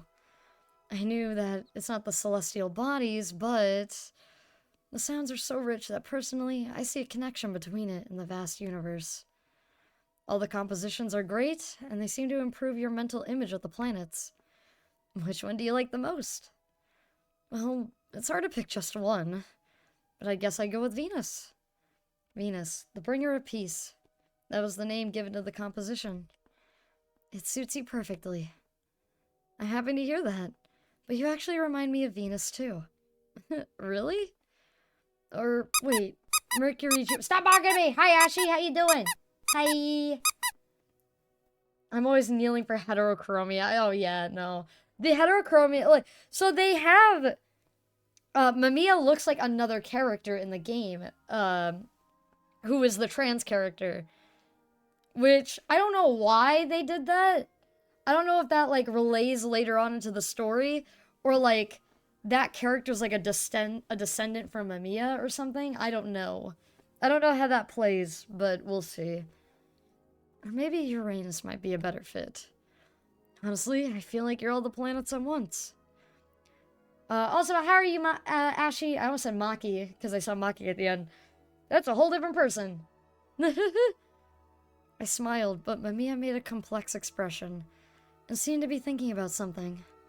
I'm not a planet. Hmm? You can see me without a telescope. He stood up, pointed at the twilight sky, and smiled. I'm the moon. Standing on the deck of the ship, he looked at me as the night sky spread it out behind him. Every time the ship swayed, the stars shook with it. I'm always closest to you. The moon. That seems somehow fitting. The way it floated and shone in the sky was reminiscent of MAMIYA. Debussy Moonlight. He is Debussy. You're not bad, that's good. I'm doing pretty good too. My throat is a little bit sore. So I actually am not sure how long we're going to be streaming today. But we'll keep going for as long as we can. Not bad. As I muttered that, MAMIYA looked up at the sky again. The Ursids are gonna come next. Will you watch them with me? Sure, that's a promise. Let's turn everything into a joke. And I do mean everything. You tend to be too serious, so that will work well for you. Hey, Toma, tell me something funny. If you speak humorously about things that happened to you, I'm sure you'll become strong. Was it okay for me to be a child still? With the stars as our guide, we were about to arrive at our destination. We're finally at the treasure island. I didn't actually think we'd make it. This is a long and atrocious voyage, and the secrets of the island will finally be unraveled. Secrets? What do you think we'll find there? They say the treasure island is full of gems and riches. But more valuable than that are the many stories born over the course of its long history. Stories. A city sunken by the sea, a paradise inhabited by the long-lived, beautiful mermaids, and I do mean beautiful. There are many stories like that. And they're all true for the treasure island. So your goal is to verify those stories? My question made him put on a resigned smile. No, I want to become the treasure island story itself. What do you mean by that? Before I got an answer to my question, the ship slowly stopped, and MAMIYA got off. Hey, Mia, wait up! When I chased after him and stepped on the treasure island, my vision was quickly flooded by light. Don't quit music, okay? That was the last thing I heard MAMIYA say. But that was all just an allegory about me winning the competition. And all I got was a certificate as the first place winner, and the telescope left in the astronomy club. It was during the Ursan meteor shower that I realized MAMIYA was gone. Last year I watched it alongside MAMIYA around the same time. There was a freezing, wintry chill in the air. I want to get some warm coffee from my thermostat. The meteor shower was simply beautiful, so MAMIYA and I promised to see them again next time. He was up for it too. I've been waiting for him ever since. Under the full sky. I'd waited a long time, but... my teeth were clattering. The cold was making me want to sleep. I felt like MAMIYA would show up the moment I looked through the telescope, so I never actually looked through it. My pale breath filled the air around me. I waited to see that green eye shining in the dark, and yet... Sam had helped bring the telescope into the house at the end of the year. I had him bring his mini and put it in. A telescope? Is it yours? Yeah. Would you like to look at the stars? Sure. Then come to the veranda at 3 in the morning, put on something warm, and... The moment I said that, she grimaced and ran off like a cat. Oh, so you're not up for it. How about you, Sam? I'm working the late night. I see. You must be busy. As for Ari, he was still back at his real home. Well, I always wanted to stargaze by myself anyways. It was the 3rd of January, in the early morning. The moon was very close to Venus. I looked at the stars without even knowing that. Yet the sight of the partially filled moon and Venus made me shed tears within the morning light. MAMIYA. MAMIYA. MAMIYA. I continued sobbing as tears rolled down my cheeks. I was like a broken dam. I just couldn't stop crying. The sunrise was beautiful. The Ursans would come again this year. You could see it last year, the year before that, and even this year. It's a really special thing. A cruel kind of special, as it also made me recall all my memories of MAMIYA. Even now, whenever I look up at the moon, I always think of the moonlight from that time. And that's the end of my story. The rest is as you know it. In the latter half of December, I felt something vanish, and MAMIYA was gone. I really want to go stargazing with him again. We got chapter 6. Finish Downfall Toma route.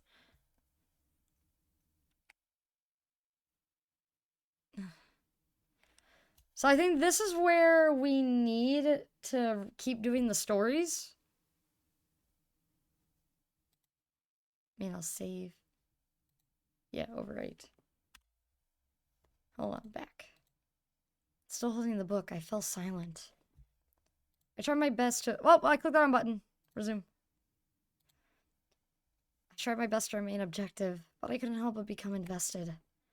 I was simply that moved by their stories. Oh, yeah, so it's all different. It's all different. This is the one thing I liked about the first chapter, is that, like, when you finished a story, it would just take you back to the beginning. So let's go title.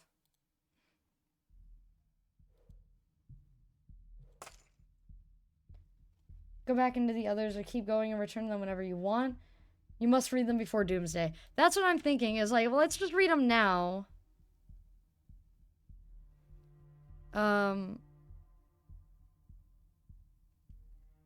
Oh, why are they in, like, a different order?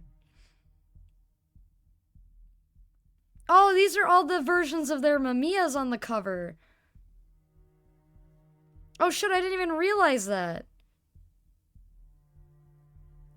I just want you guys to know, Toma's MAMIYA is the one that looks the most like MAMIYA.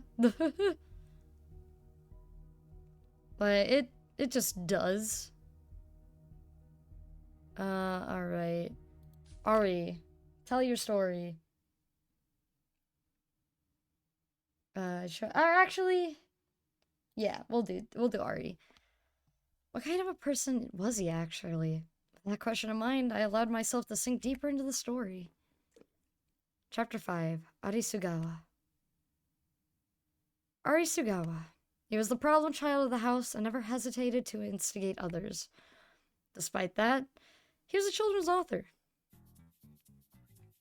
Huh? I have to start editing it? I wasn't told about this in the last meeting. Well, even if I'm to start changing it now, I need to mentally prepare. Right. Okay, I'll do what I can. Are you kidding me? Now this is something. It's rare for Ari to be crushed so one-sidedly. He's getting what he deserves. So what can be done before the day after tomorrow? The place where the new character appears has to be the sea, so the cave description would have to go, and... that's basically a complete rewrite. Ari, you're being too loud. Ugh, shit. Guess I gotta do it. Ari, what are you planning to do with that cream puff and yonker? I have a bad feeling about this. Ravenous eating. Hold on, chat. We can do ravenous eating. Hold on, I got food. I don't even think my mouth's picking it up, but I'm chewing on a Pocky. Nom. There we go. I'm great at sound effects. Ugh, there it is. What is he doing, Nagaki? Something you shouldn't imitate. Alright, now don't you dare enter my room. None of us ever even tried. Don't even open the door, got it? See ya. A few hours later. It's morning now. Did I already get that draft ready? I'm guessing he fell asleep by now. Well, I'd like to wake him up, but he said not to open the door. Let's just leave him alone and go to school, Toma. A few more hours later, in the evening. Hey! Why didn't you jackasses wake me up? It's already evening! I have tons of missed calls from my rep. Hey, are you listening? Bach, No. Ari slowly closed the door. Man literally saw... So this is what happened, chat. He saw Same. He looked at him and just went...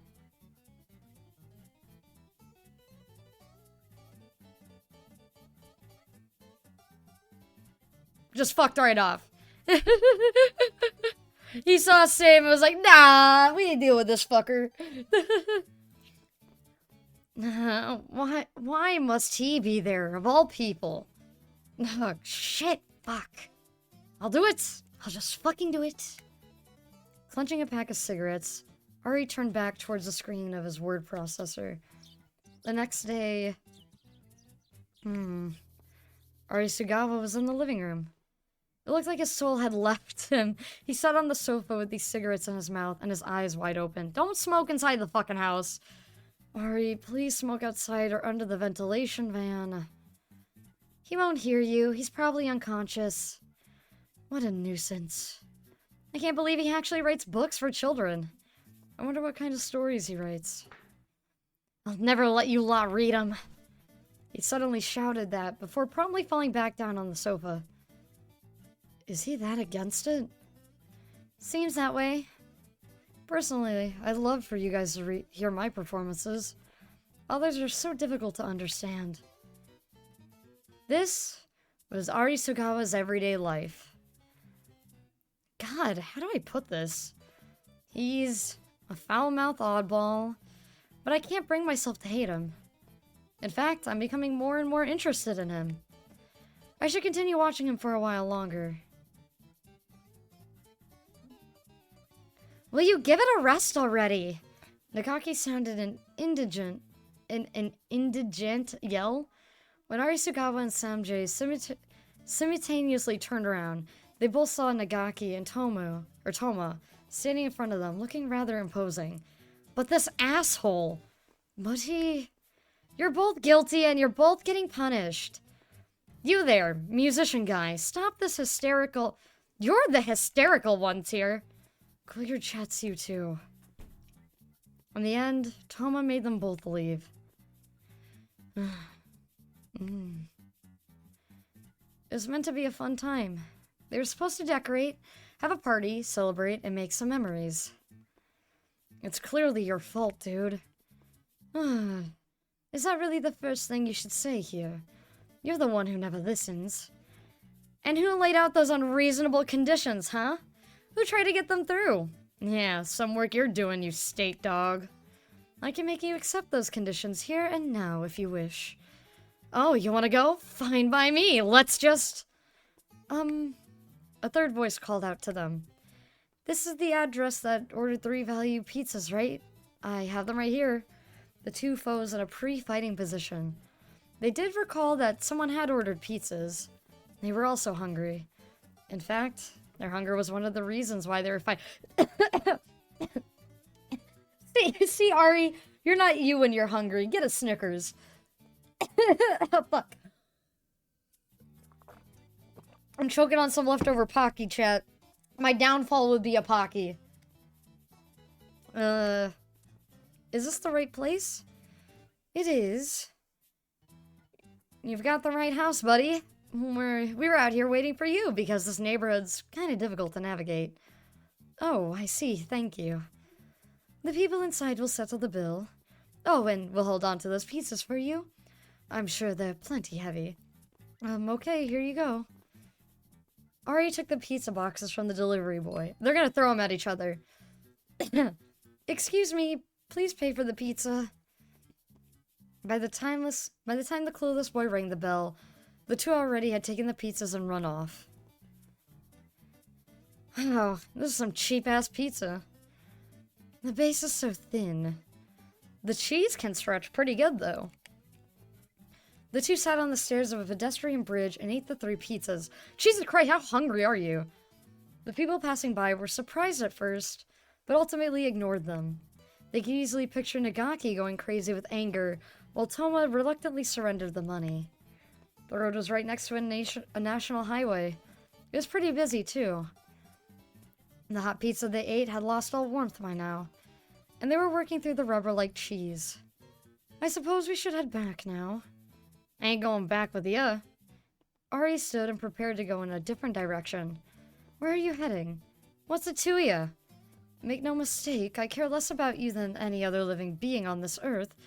However, where do you think we can even go? MAMIYA doesn't exist. True. Only brats would be wishing for something that's not real. Exactly. I am, however, somewhat puzzled. It's almost as if we're trying to replicate a whole person. You mean by living there? It's as though we're trying to fill the hole left by MAMIYA with someone else. You're the one that suggested living there. And I'm not entirely sure whether that's right or wrong. I was always left judgments to MAMIYA. People who can become independent are the worst of them all. Do you think it's right to let MAMIYA fade from our memories? Of course not. I suppose we adults have no choice but to accept what exists. Sam finished the last of his pizza in a single bite. No, this is awful. We'll have to tell them never to order from that place again. Good idea. In fact, they should be thanking us for eating this garbage for them. Indeed. Heh. This might have been the first time that they joined each other in laughter like that. They're fighting? Okay, they're joining forces because they hate something. That sounds about right. Incredible. Hold on, chat. I'll be right back real quick. I'm gonna go get some water real quick because I'm almost out. I'll be back in a jiffy.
Alright, I'm back with the Wawa. I got the water.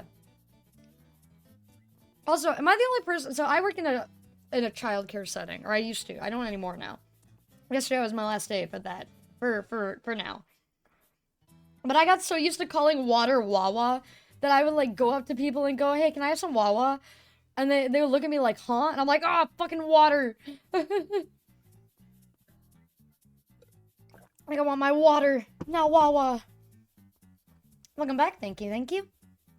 This might have been the first time they joined each other in laughter like this. Their mouths were full of the taste of cheese, while their hands and lips were wet with oil. Oh, think of it a hydrate. We love that water. We ate the main dish. What do we do now? Get some KFC or something? Brats love that. I actually enjoy their biscuits too. I love KFC. Oh my, I used to order KFC for lunch at work all the time, but I'm a weirdo. I love their mac and cheese. I order their mac and cheese and mashed potatoes only. Because genuinely, I don't eat a lot of meat. I'm not vegan or anything. I'm not a vegetarian. Particularly meat is just something I don't like. It just tastes off. But good mashed potatoes, good mac and cheese, I love it. Whatever, dude. They were then scolded quite harshly. A boy younger than them both made them kneel at the front door. Ari complained about knee pain, but Toma didn't care. Sam, on the other hand, did nothing, said nothing, and seemed very collected. When it was time to stand up, though, he took several times longer than Ari did. Toma and Nagaki enjoyed the fried chicken they'd presented them. Ari and Sam, however, were sitting at different edges of the sofa while eating their biscuits. Where can we go, huh? Ari eyed the others as they were enjoying the movie and pondered the question from before.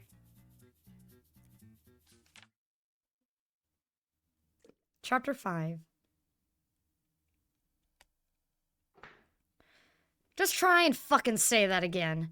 I know you're a bird brain, so I'll repeat it as much as you want. Or is it your ears that don't work? I'm home. Oh wait, is this the same thing? We've been through this. Can I skip?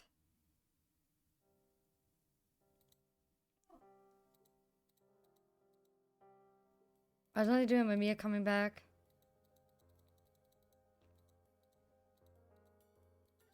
Yeah, so this is all the same.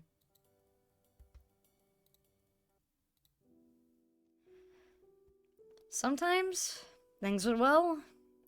At others, they didn't. There we go.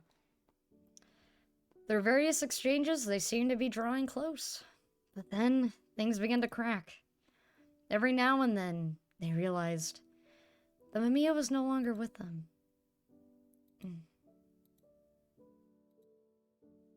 They talked to... Oh, fuck, no, this is the same. I thought I was reading Ari's point of view already.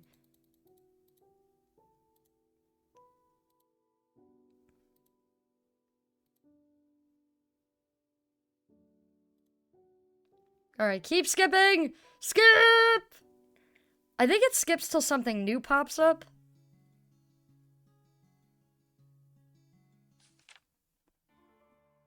Yeah. It's gonna keep skipping till something new pops up.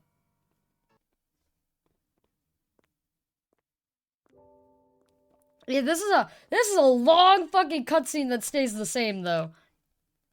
Oh, here we go. Yeah, but sometimes it bugs and it doesn't.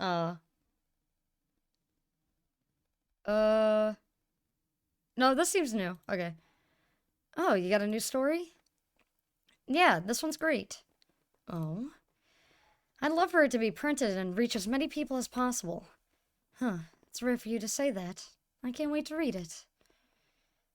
The editor put down the draft. This moment always made him tense up. Ari, I'm sorry, but I can't allow this story to be released as it is. Huh? But why? Because it's not down to earth enough. Children's novels and even fantasy workers are all just adventures that teach something to the readers. I mean, this is an interesting story, no doubt about that. But I just don't see what it could teach to the children. That's... Oh, I'm sorry. I'm glad you didn't continue. Thank you for not making this the fault of the readers. Is it possible to give this story a happy ending? I love stories without happy endings. Like, even as a kid. Those are the best ones. This story... Oh. Holding the draft in hand, he walked under gray skies. His story was rejected as it was without any actual... What fucking song is this? Huh? Hold on, can we turn this shit up? This is Ari's song? I fucking love Ari already. This is the song that plays for you, sir? Why do you get the badass music? I love you even more. Happy endings make a story too predictable. Exactly. This song is one of my favorites. Yeah, this is my new favorite now.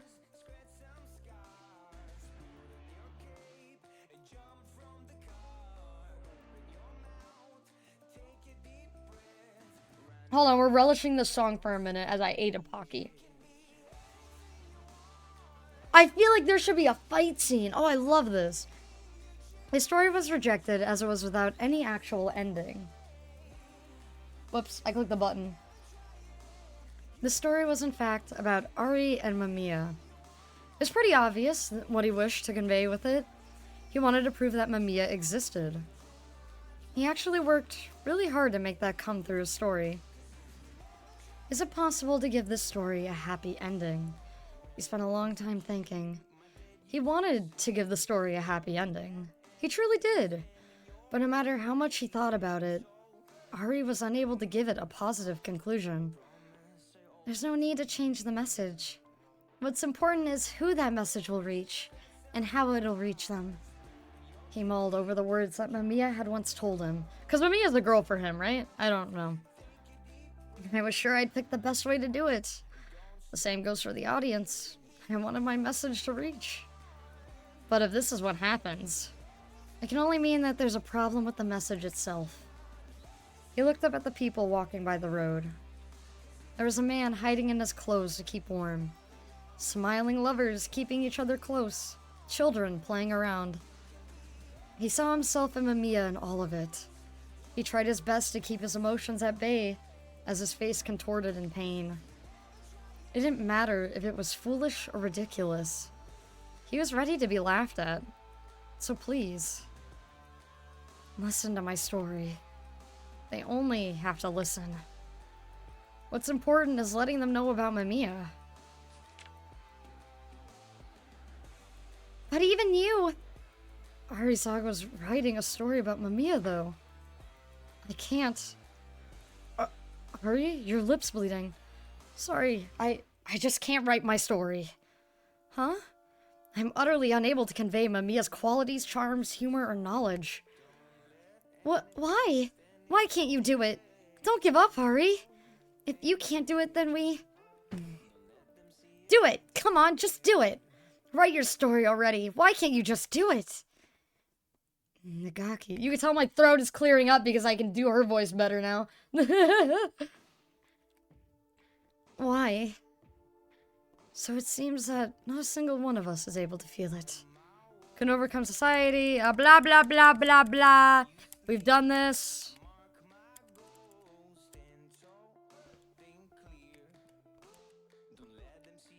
Yeah. Mamiya is so far away. Shit. Why?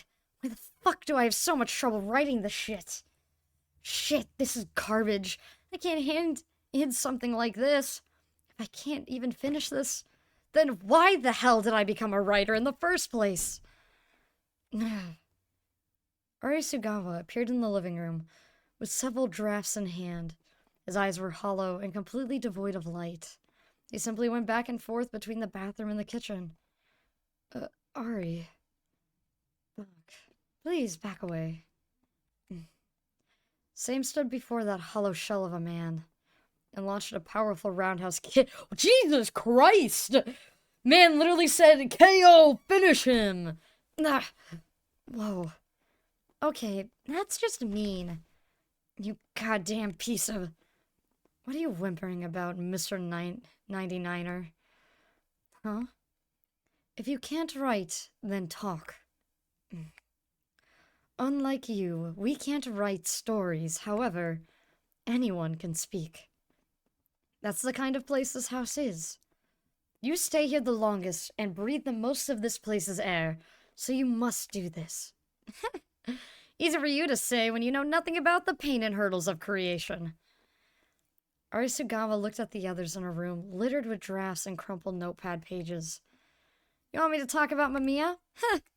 How ironic. You're telling me to say the words I couldn't write at my table, huh? Fine. I'll do it. There won't be any dramatization or entertainment here. Don't you dare yawn, no matter how boring it is. This is your once-in-a-lifetime chance to get a peek at the notes of Arisugawa, the author. It was a story from that time in Japan. I guess you students were too busy with your studies for it to mean anything to you. But you remember it, right, Edie? The economy was still glowing, but the bubble had popped. A recession began, and unemployment grew. It was a story from back when Japan was in a slump. So, Arisugawa, you like potato chips? Personally, I enjoy them so much, I often end up eating them at work, so your light Yagame got it. I really like the rich taste and accessibility, because all I have to do is take a potato chip and eat it!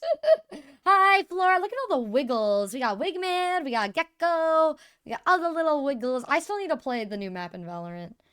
That's my thoughts as an artist, exactly.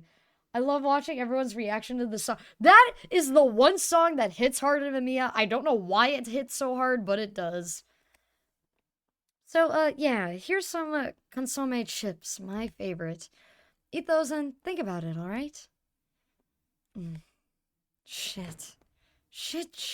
That motherfucking editor. Who cares about the chips? Who weaves literature while snacking? I tore open the bag and hastily bit into the chips inside. Walking with an unpleasant aura around me, I arrived at a red traffic signal and stopped. I was still stamping my feet, though. None of them understand me. Goddamn shit for brains. I work my ass off to write this thing, and that fucking editor goes and rejects it. I'm already out of chips. Irritated, I threw the bag towards the ground. But the wind caught it and took it to the sky. The taste is so rich. George, how did the auditions go? I'm a minor role again. Well, I'll still go for the male co-star award.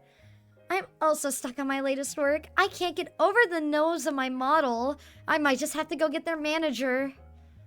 You're always like that. The smallest things bother you. You can't put a price on incomplete paintings, you know? How can anyone live in this world and make it through the day without booze? It happened several years ago. Me and some acquaintances used to often hang around at an old bar that called itself a saloon. One was trying to be a painter, another was doing music, and there was this aspiring actor as well. We were all in different fields, basically. And you, Ari, how did it go? My art transcends the common masses. I quite like your poems, Osamu. Not sure about the novels, though. You're too green to understand them. And how's your luck with girls? Oh, I get tons of... Is Lydia a guy? Whoops. There's gonna be another party today. I can't wait. Huh? Man, there's so few people here today. George finally got a good role and is busy practicing day and night. Karen has her part-time job. She also began training to go full-time. She might stop coming here altogether. Man. We were entering our late 20s after all. What the hell? She was so passionate. Why would she get away from the art that easily? How about you? Me, I'm counting on you, Ari. Hey, no problem. Right then. Gotta get that draft done. Oh, hell no. There's no way I'm working full-time there. Anyway, I've got my job as well, so... What? Didn't I tell you? I started an electrical company next week. Huh? What happened to playing the guitar? I'll keep it as a hobby. You shitting me? Weren't you the one who kept making fun of the music you'd hear in bars full of old dudes? My youth is over, man. You might want to start looking reality in the eye, too. Sumo, how long are you gonna keep this up? You know you might end up like your uncle, right? I'd heard words like that many times, over and over. But for some reason, it stung particularly hard this time. I had no girlfriend, and marriage was something that had no place in my life. But what of it? That was just how my life was. That said, there was a part of me, deep inside, that thought the old man was right. It's tragic, since writing was basically all I had left. I heard the number 510 trillion in the news, and was like, whoa, before ultimately ignoring it. The worlds of stories didn't contain any phenomenon related to the government or the societal issues. In my eyes, that was reality, and it was good enough for me. And yet, well, it's getting a bit hard for us too. I would have guessed as much, but damn. Affected by the recent recession, even this hobby shop that didn't care much about profit would close up. Faced with this real threat, even I had snapped back to reality. Man, what am I supposed to do here? My family was pushing for me to get married. My friends were drifting away from art. I stood between reality and fiction, where everything was falling apart. Shit. I punched the desk in my enraged stupor, making the fresh draft scattered onto the floor. I'm so fucking pissed. Hey, give me a drink. Well, the usual guys weren't there. I wanted them to read my stuff. I didn't want to bother getting up, so I reached over to the draft as I was. Moments before I could reach it, the draft was lifted up from the other side. Huh? I saw a beautiful, slender hand, which prompted me to immediately look up. Damn, she is hot. Okay, that's pretty. It was a woman with hair resembling wet crow feathers. I honestly found her to be stunningly beautiful. In fact, I was so enchanted, I ended up not saying anything. Meanwhile, she began reading my draft. Was she a new guest here? Or someone from the saloon? She might have been someone's woman. As I wondered that, the sound of turning pages continued. With every turn, the paper touched her cheeks, making a wonderfully sweet smell drift towards my nose. I gulped and continued watching her intently. I didn't want to miss a single twitch of her eye.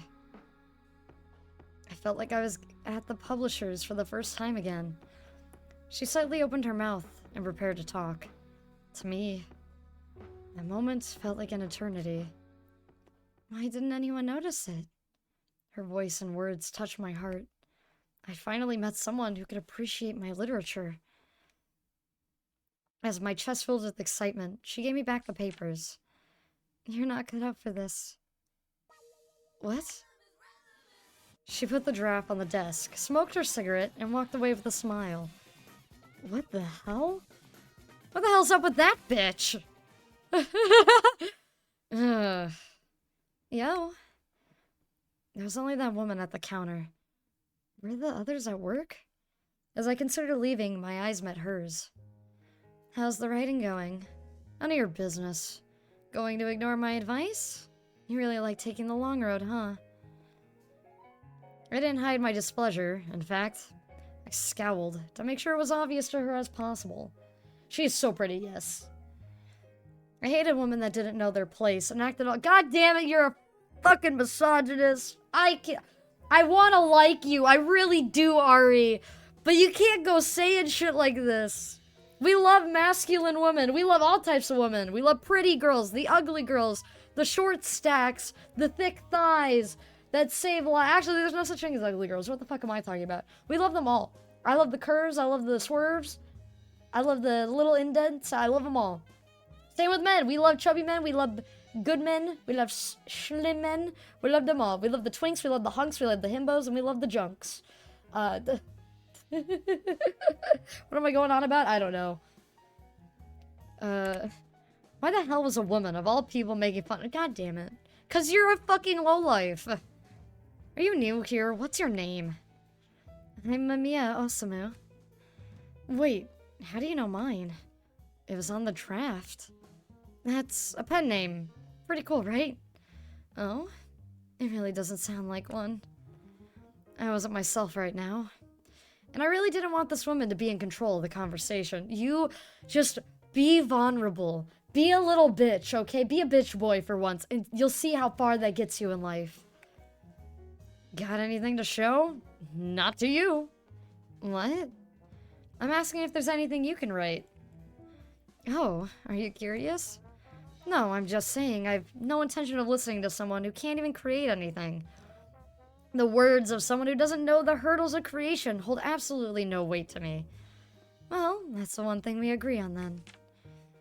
She giggles as she hands me a bunch of papers. Here. She urged me to look at her work with a cigarette in her mouth. Artists from all walks of life frequented the saloon. Painters, actors, the list could go on. The fact she gave me some text meant she was in the same profession as me, which immediately triggered my dislike of fellow writers. I inspected the work with a strict eye, ready to be as harsh as I could. This is absolute trash. That bad, huh? So bad that I can't even express it. Well, I'm glad I won't have to listen to you criticize me for hours. There's a proper structure, but it was a complete mess. I couldn't understand the character's intentions or what the writer was even thinking. More than anger, I just felt pity. Well, as you can see, I only produce trash, but at least I have an eye for beauty. So you're saying I'm unfit to be a writer? No, don't get me wrong, I'm not saying that. If anything, you're actually a bit too poetic. What? Your writing loves fantasy too much. You're a hopeless romantic. Hey. I saw green and black under her eyelashes, making me realize that her eyes were each a different color. You should be a children's author. Huh? A children's author? A children's author? That's a good one. Listen, I'm trying to break boundaries here. And you're telling me to, what? Write lullabies for children? That's for weak men and sleepwalkers. Exactly. So you're saying I'm one of them? Osamu, let me be serious here. This isn't an issue of style. It's more about the markings of the soul that serve as its root. It's not about what's around you, but what's originally inside of you. What do you mean? I asked for an explanation, but she provides none. The markings of the soul? What's originally inside me? The hell is that even supposed to mean? Was she saying that my writings didn't suit me? I kept pondering that, I took notice of the background music playing in the saloon. This place plays by the Beatles? Or plays the Beatles? The owner was into American rock and played mostly that, so this was a rarity. I listened to the Beatles a lot in middle school. My uncle liked them a lot. He was a dirty old fart, yet drank black tea like a gentleman. One more thing, Osamu. And this is very important. There's no need to change the message. What's important is who that message will reach and how it'll reach them. The shape of Mamiya's eyelids and the meaning of her words left me perplexed. Hey, brats! Why are you all about games? Don't you read books? Not really. I read manuals, though. What about you? Do you like books? Yeah, I do. There's a ton of fun stuff written in them. Wanna see? When they came closer, I gave them the book I had. It was a comedic children's book that happened to be in the hobby shop. They read it with obvious interest, occasionally laughing out loud and generally having fun. Man, this was good. I'd love it if someone read my books like this. No. I shook my head, realizing the words that woman had told me were still on my mind. See? This was me when I originally, didn't want kids. And then I started working in childcare. I was like, I'll work in childcare. I probably won't want kids then if I'm working in childcare. Maybe, one kid. That's it. And then I started playing with the babies. I was in the baby room, and they started laughing, and I was like, fuck. I want a child.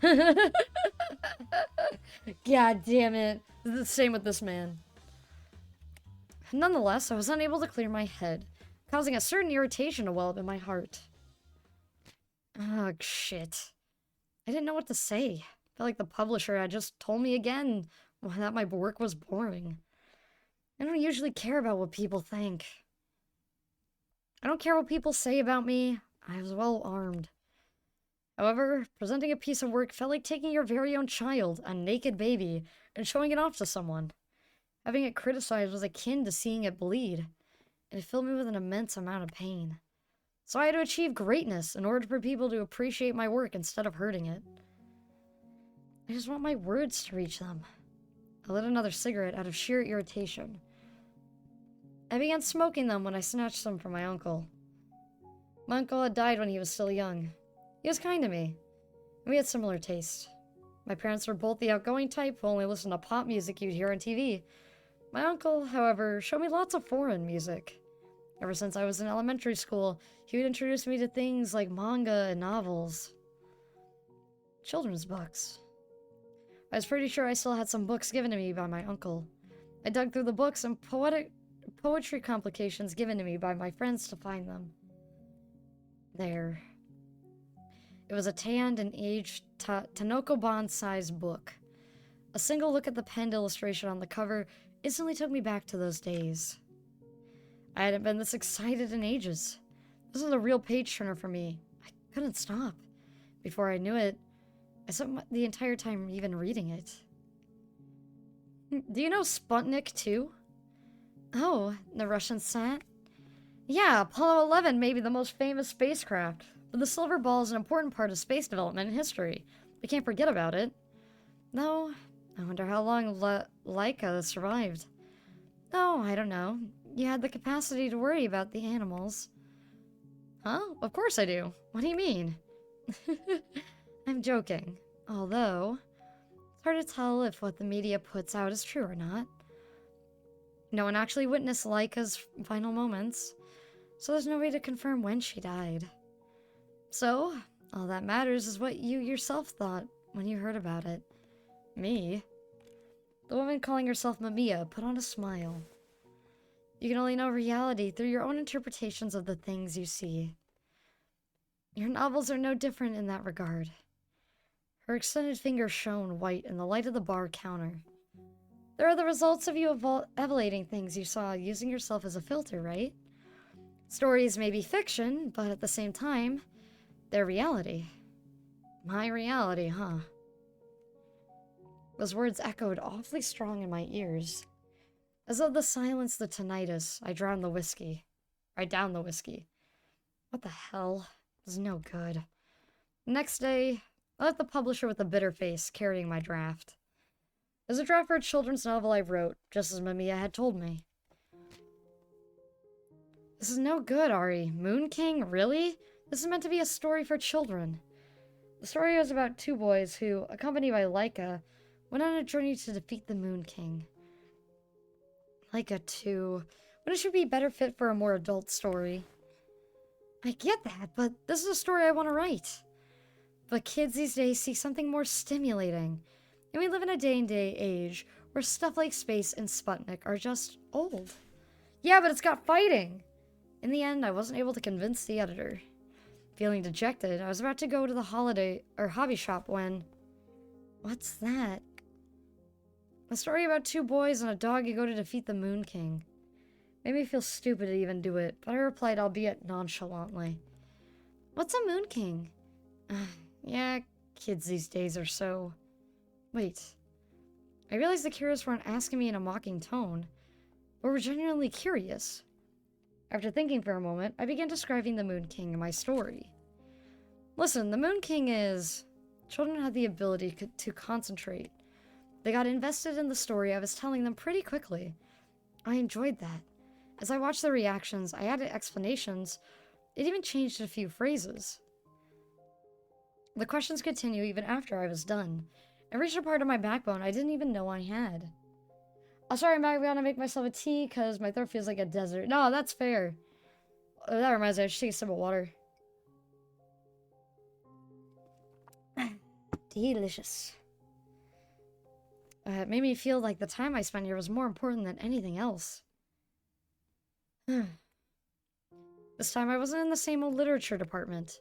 Since I insisted, I was introduced to the department that handled children's books. Ari Sugawa, I assume. Pleasure to meet you. The editor who showed up seemed droopy and somewhat unremarkable. Pleased to meet you too. I breathed out and gave it to him. Hey, listen to this! Oh? I'm getting serialized. Ah? I'm getting serialized. I'm finally getting recognized for my work. I wasn't wrong. Right, Mamiya? I ended up messing up her hair with all my shaking. But she smiled, nonetheless. I told you I had an eye for beauty. After I read the story to the children and watched their reactions, I ended up revising it, right down to the smallest detail. And so the draft I brought back to the editor won him over with surprising ease. Yeah, this is good. The setting makes sense and doesn't contradict itself. And most importantly, it was exciting. For children's books, the writer has to be able to excite adults. You'll never move the hearts of children otherwise. You sure enjoyed writing this, didn't you? I did. The draft I'd given him was the same as the one I'd given the editor at the other department. The story, premises, and progression were almost exactly the same. I merely simplified it to make it easier for children to understand, and made it a touch more fantastical. It was fun. I felt like I went on an adventure myself. I couldn't stop writing. I knew the ending. Hell, I was the only one who wrote the entire plot. But for some reason, even I found myself wanting to know what would happen next. So, Ari Sugawa, when do I get to read the sequel? Mamiya, are the others here? Sadly, no. Well, whatever. You're enough for a celebration. You are going to join me, right? Of course. A toast to you, my friend. I went up to meet with Mamiya a lot. I didn't have much fun talking to others. I didn't pack enough of a punch. Mamiya, however, was perfect in that regard. Ooh, we get cute. Oh, they're so cute. Okay, hold on. Disappearing again, chat. We're disappearing for the cuteness. Look at that. Oh, and the music is so beautiful. Yeah, she looks like a cool biker mom. Like, she looks like she's in a gang. I love it. Them, literally them. Sorry, I just gotta, you gotta vibe. Vibe time, vibing to the music. We had lots in common. We also touched on recent music, as well as suicidal— What? The way she spoke of these things impressed me in a way other people couldn't. MAMIYA was completely unlike any woman, or human, that I'd ever known. I couldn't really pinpoint what made her so special, which was frankly pretty embarrassing to me as an artist. I wanted to know her better. I wanted to expose her. However, she'd always avoid me, as though it was a waste of effort on her part. A movie? Yeah, it'll only be shown for a week at a small cinema, though. Are you asking me out on a date? You're free to interpret it as you see fit. Well, then try being more smooth for starters. Go on, show me how an author invites a girl on a date. As my eyes darted around, I noticed her cigarette on the counter. Can you give me one of your cigs? Some are better than others, just so you know. I don't mind, as long as I get to try them with you. MAMIYA offered her box to me with a smile. It's decided then. I'm looking forward to the weekend. I was thinking of marrying her. I'm not sure if I liked her as a woman, though. I feel like that's not quite the right way to describe what I felt. Ari's like, I was going through my bi arc, you know? I was thinking of what if she was a dude? And you know what? I felt like I wanted to tap that even more. Like that's what he's doing. Yeah. I think I'd be more adept to say that I wanted to spend my life with her as my partner. I used to think I'd never want to get married. I even looked up wedding rings. During our date, I actually took her hand and thought about the size of her finger. So why did things turn out like this? Hey, MAMIYA! Hey! Hey! It's all thanks to you. Look! I won! I got an award! Everything was going uphill at a shockingly fast pace. My award-winning story would be published, with talks of additional works already underway, while the previous one was still being sold. I even received letters from children giving their thoughts. They actually understood it, but I wanted to convey managed to reach them. There's no need to change the message. What's important is who that message will reach, and how it'll reach them. MAMIYA wasn't wrong about that. I nodded to myself many times as I kept reading the letters over and over. There's gonna be an awards ceremony. There'll be lots of good food. Come with me, will ya? Me? Are you sure? Of course, without you, I wouldn't be who I am today. Sure, I'll think about it. Just do it, jeez. I'm not good with crowded places. I see. Then again, there's a dress code, right? I'd love to see you all dressed up for the occasion. Clothes make the man and all, you know? You little... Well, fine. But you better put on some makeup, too. I don't want to see her with makeup. She looks fine without it. Congratulations, Ari. I'm amazed you won. Oh, thank you. It's a shame you weren't in my field, but I'm really happy for you. I guess those consomme chips did the trick, eh? I suppose so. His words just came in one ear and out the other.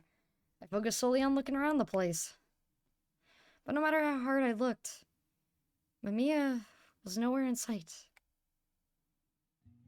I walked through the nighttime street with heavy, sluggish steps. I refused to go to the after party. I just wasn't in the mood. I came across MAMIYA, standing under a streetlight. MAMIYA! Hey there, Osamu. Did you enjoy the party? She was in a beautiful dress, and even in this poor lighting, she shone like a diamond. Why didn't you come? Oh, I did actually show up, but got sick of the crowd and left. Sorry. And then you just waited for me here? Well, I'm pretty used to waiting. Osamu? Man, what am I gonna do with you? I took off my jacket and placed it on her shoulders. I want to see a picture of this! I need proof! Proof that this happened? Hey now, I don't need this. You do. You're a woman. Can't let... Okay, I don't want to see it anymore. See? Now I just look like I usually do. Exasperated, she laughed, and I chuckled with her. Wanna go for drinks? At the usual place, I mean. I'm liking the idea, especially since I didn't actually drink anything at the party. Well, here's your chance then, and don't worry, I'll foot the bill this time. I extended my hand to her, but she looked confused. I'll lead you. Oh. your hand. Very well, my king. But man, Tokyo is a real hotspot of rule of people. The spouse next door are from Shiga, while the madame in front is from Aomori. And I wonder how many actual Tokyo people you have here. Say, Mamiya, where are you from? I come from the Trilogism. The Trilogism? As in the universe? So you're from space. So, where are you really from? Don't you find that women are more charming when they're wrapped in mystery? I mean, sure, but the ashes in the cigarette tray had turned cold. You're like smoke. You have no clear shape. I can't grab a hold of you. I see you right here with your curves, but you just won't come to me. Osamu, I just want to know you. Words began pouring out of my mouth on their own. I didn't mean to act this weak. Thank you. Mamiya, good luck with your writing. I'll be cheering for you. Mamiya stood up. I started to hurry out of the saloon. I was overcome by a powerful sense of uneasiness. Stop flickering! I felt that unless I grab a firm hold of the smoke, here and now, it would be gone forever. Mamiya, wait!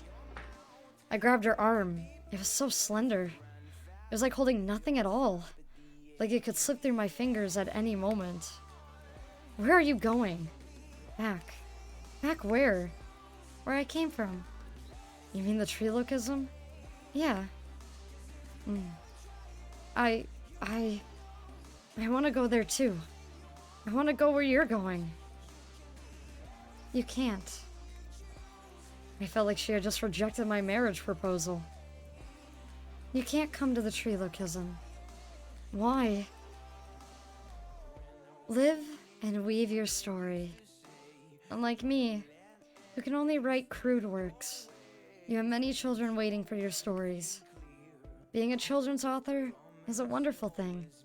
Children are strongly influenced, and they create the world for the next generation. You're shaping the world with your work. Isn't that what you wanted? Don't stop, please. But Mamiya, keep writing, Osamu. Don't do it for my sake.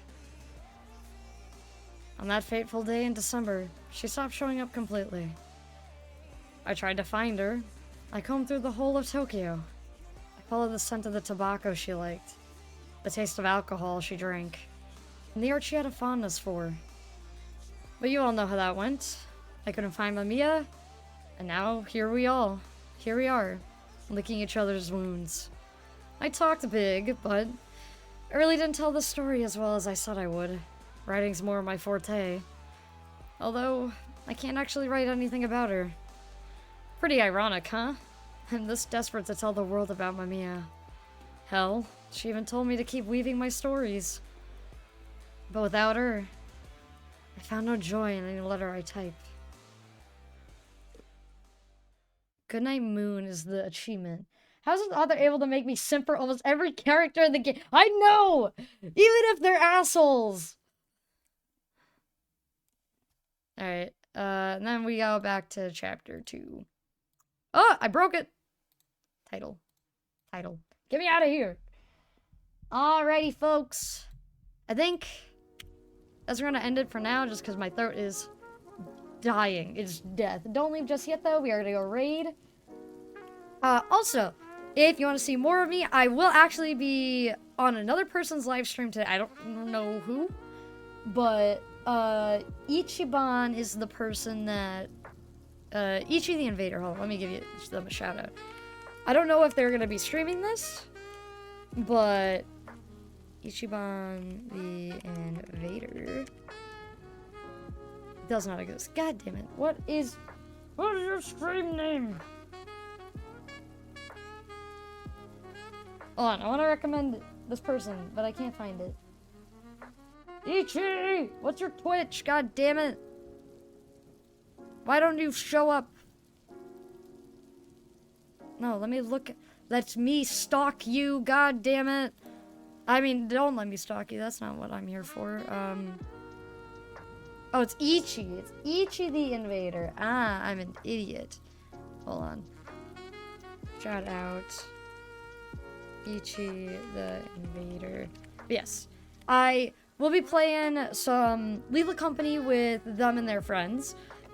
He's a very chill guy. Met him yesterday. It was very fun. But yes, let's go find someone to raid. Let's see. Who is alive? Ooh, the Nixified is still streaming. Nixified's doing a long-ass stream. Jesus Christ. We're gonna go raid Nixified. They're playing GeoGuessr, and they're probably having a great time doing it. So we need to go in there and spam Luigi Nut. I'm Jared Gordon, writer promoter of... Oh my god! Hi! Just caught your stream again. Thanks so much for playing. I'm so glad you enjoyed it. I love your reaction every moment. Made me perma-smile. Awesome. Hi! I loved your fucking story. Thank you for... Oh my god. Hi, welcome in. I didn't expect an actual writer to show up. Oh, hi. No, your game was fucking phenomenal. I loved it so much. I loved every second of the game. I love the simple movements. Like that type of humor for games, it gets me every time. Very beautiful. But thank you. I hope to see more games come from you. I'll be keeping a good eye out for your stuff. Thanks so much. I'm almost never on Twitch, but wanted to sign to let you know. Oh, thank you. But yeah, no, definitely. I will be watching you. Don't worry. I got my eye on you. I see you. I'll be making sure to see if you got anything else cooking. I hope to make more. Looking forward to watching more. Thank you. Alright, with that, on a good note, we're gonna be sending you guys off to Nixified, the Empress of Wisconsin, and a weird Canadian. But until next time, I will see you guys then. Bye-bye!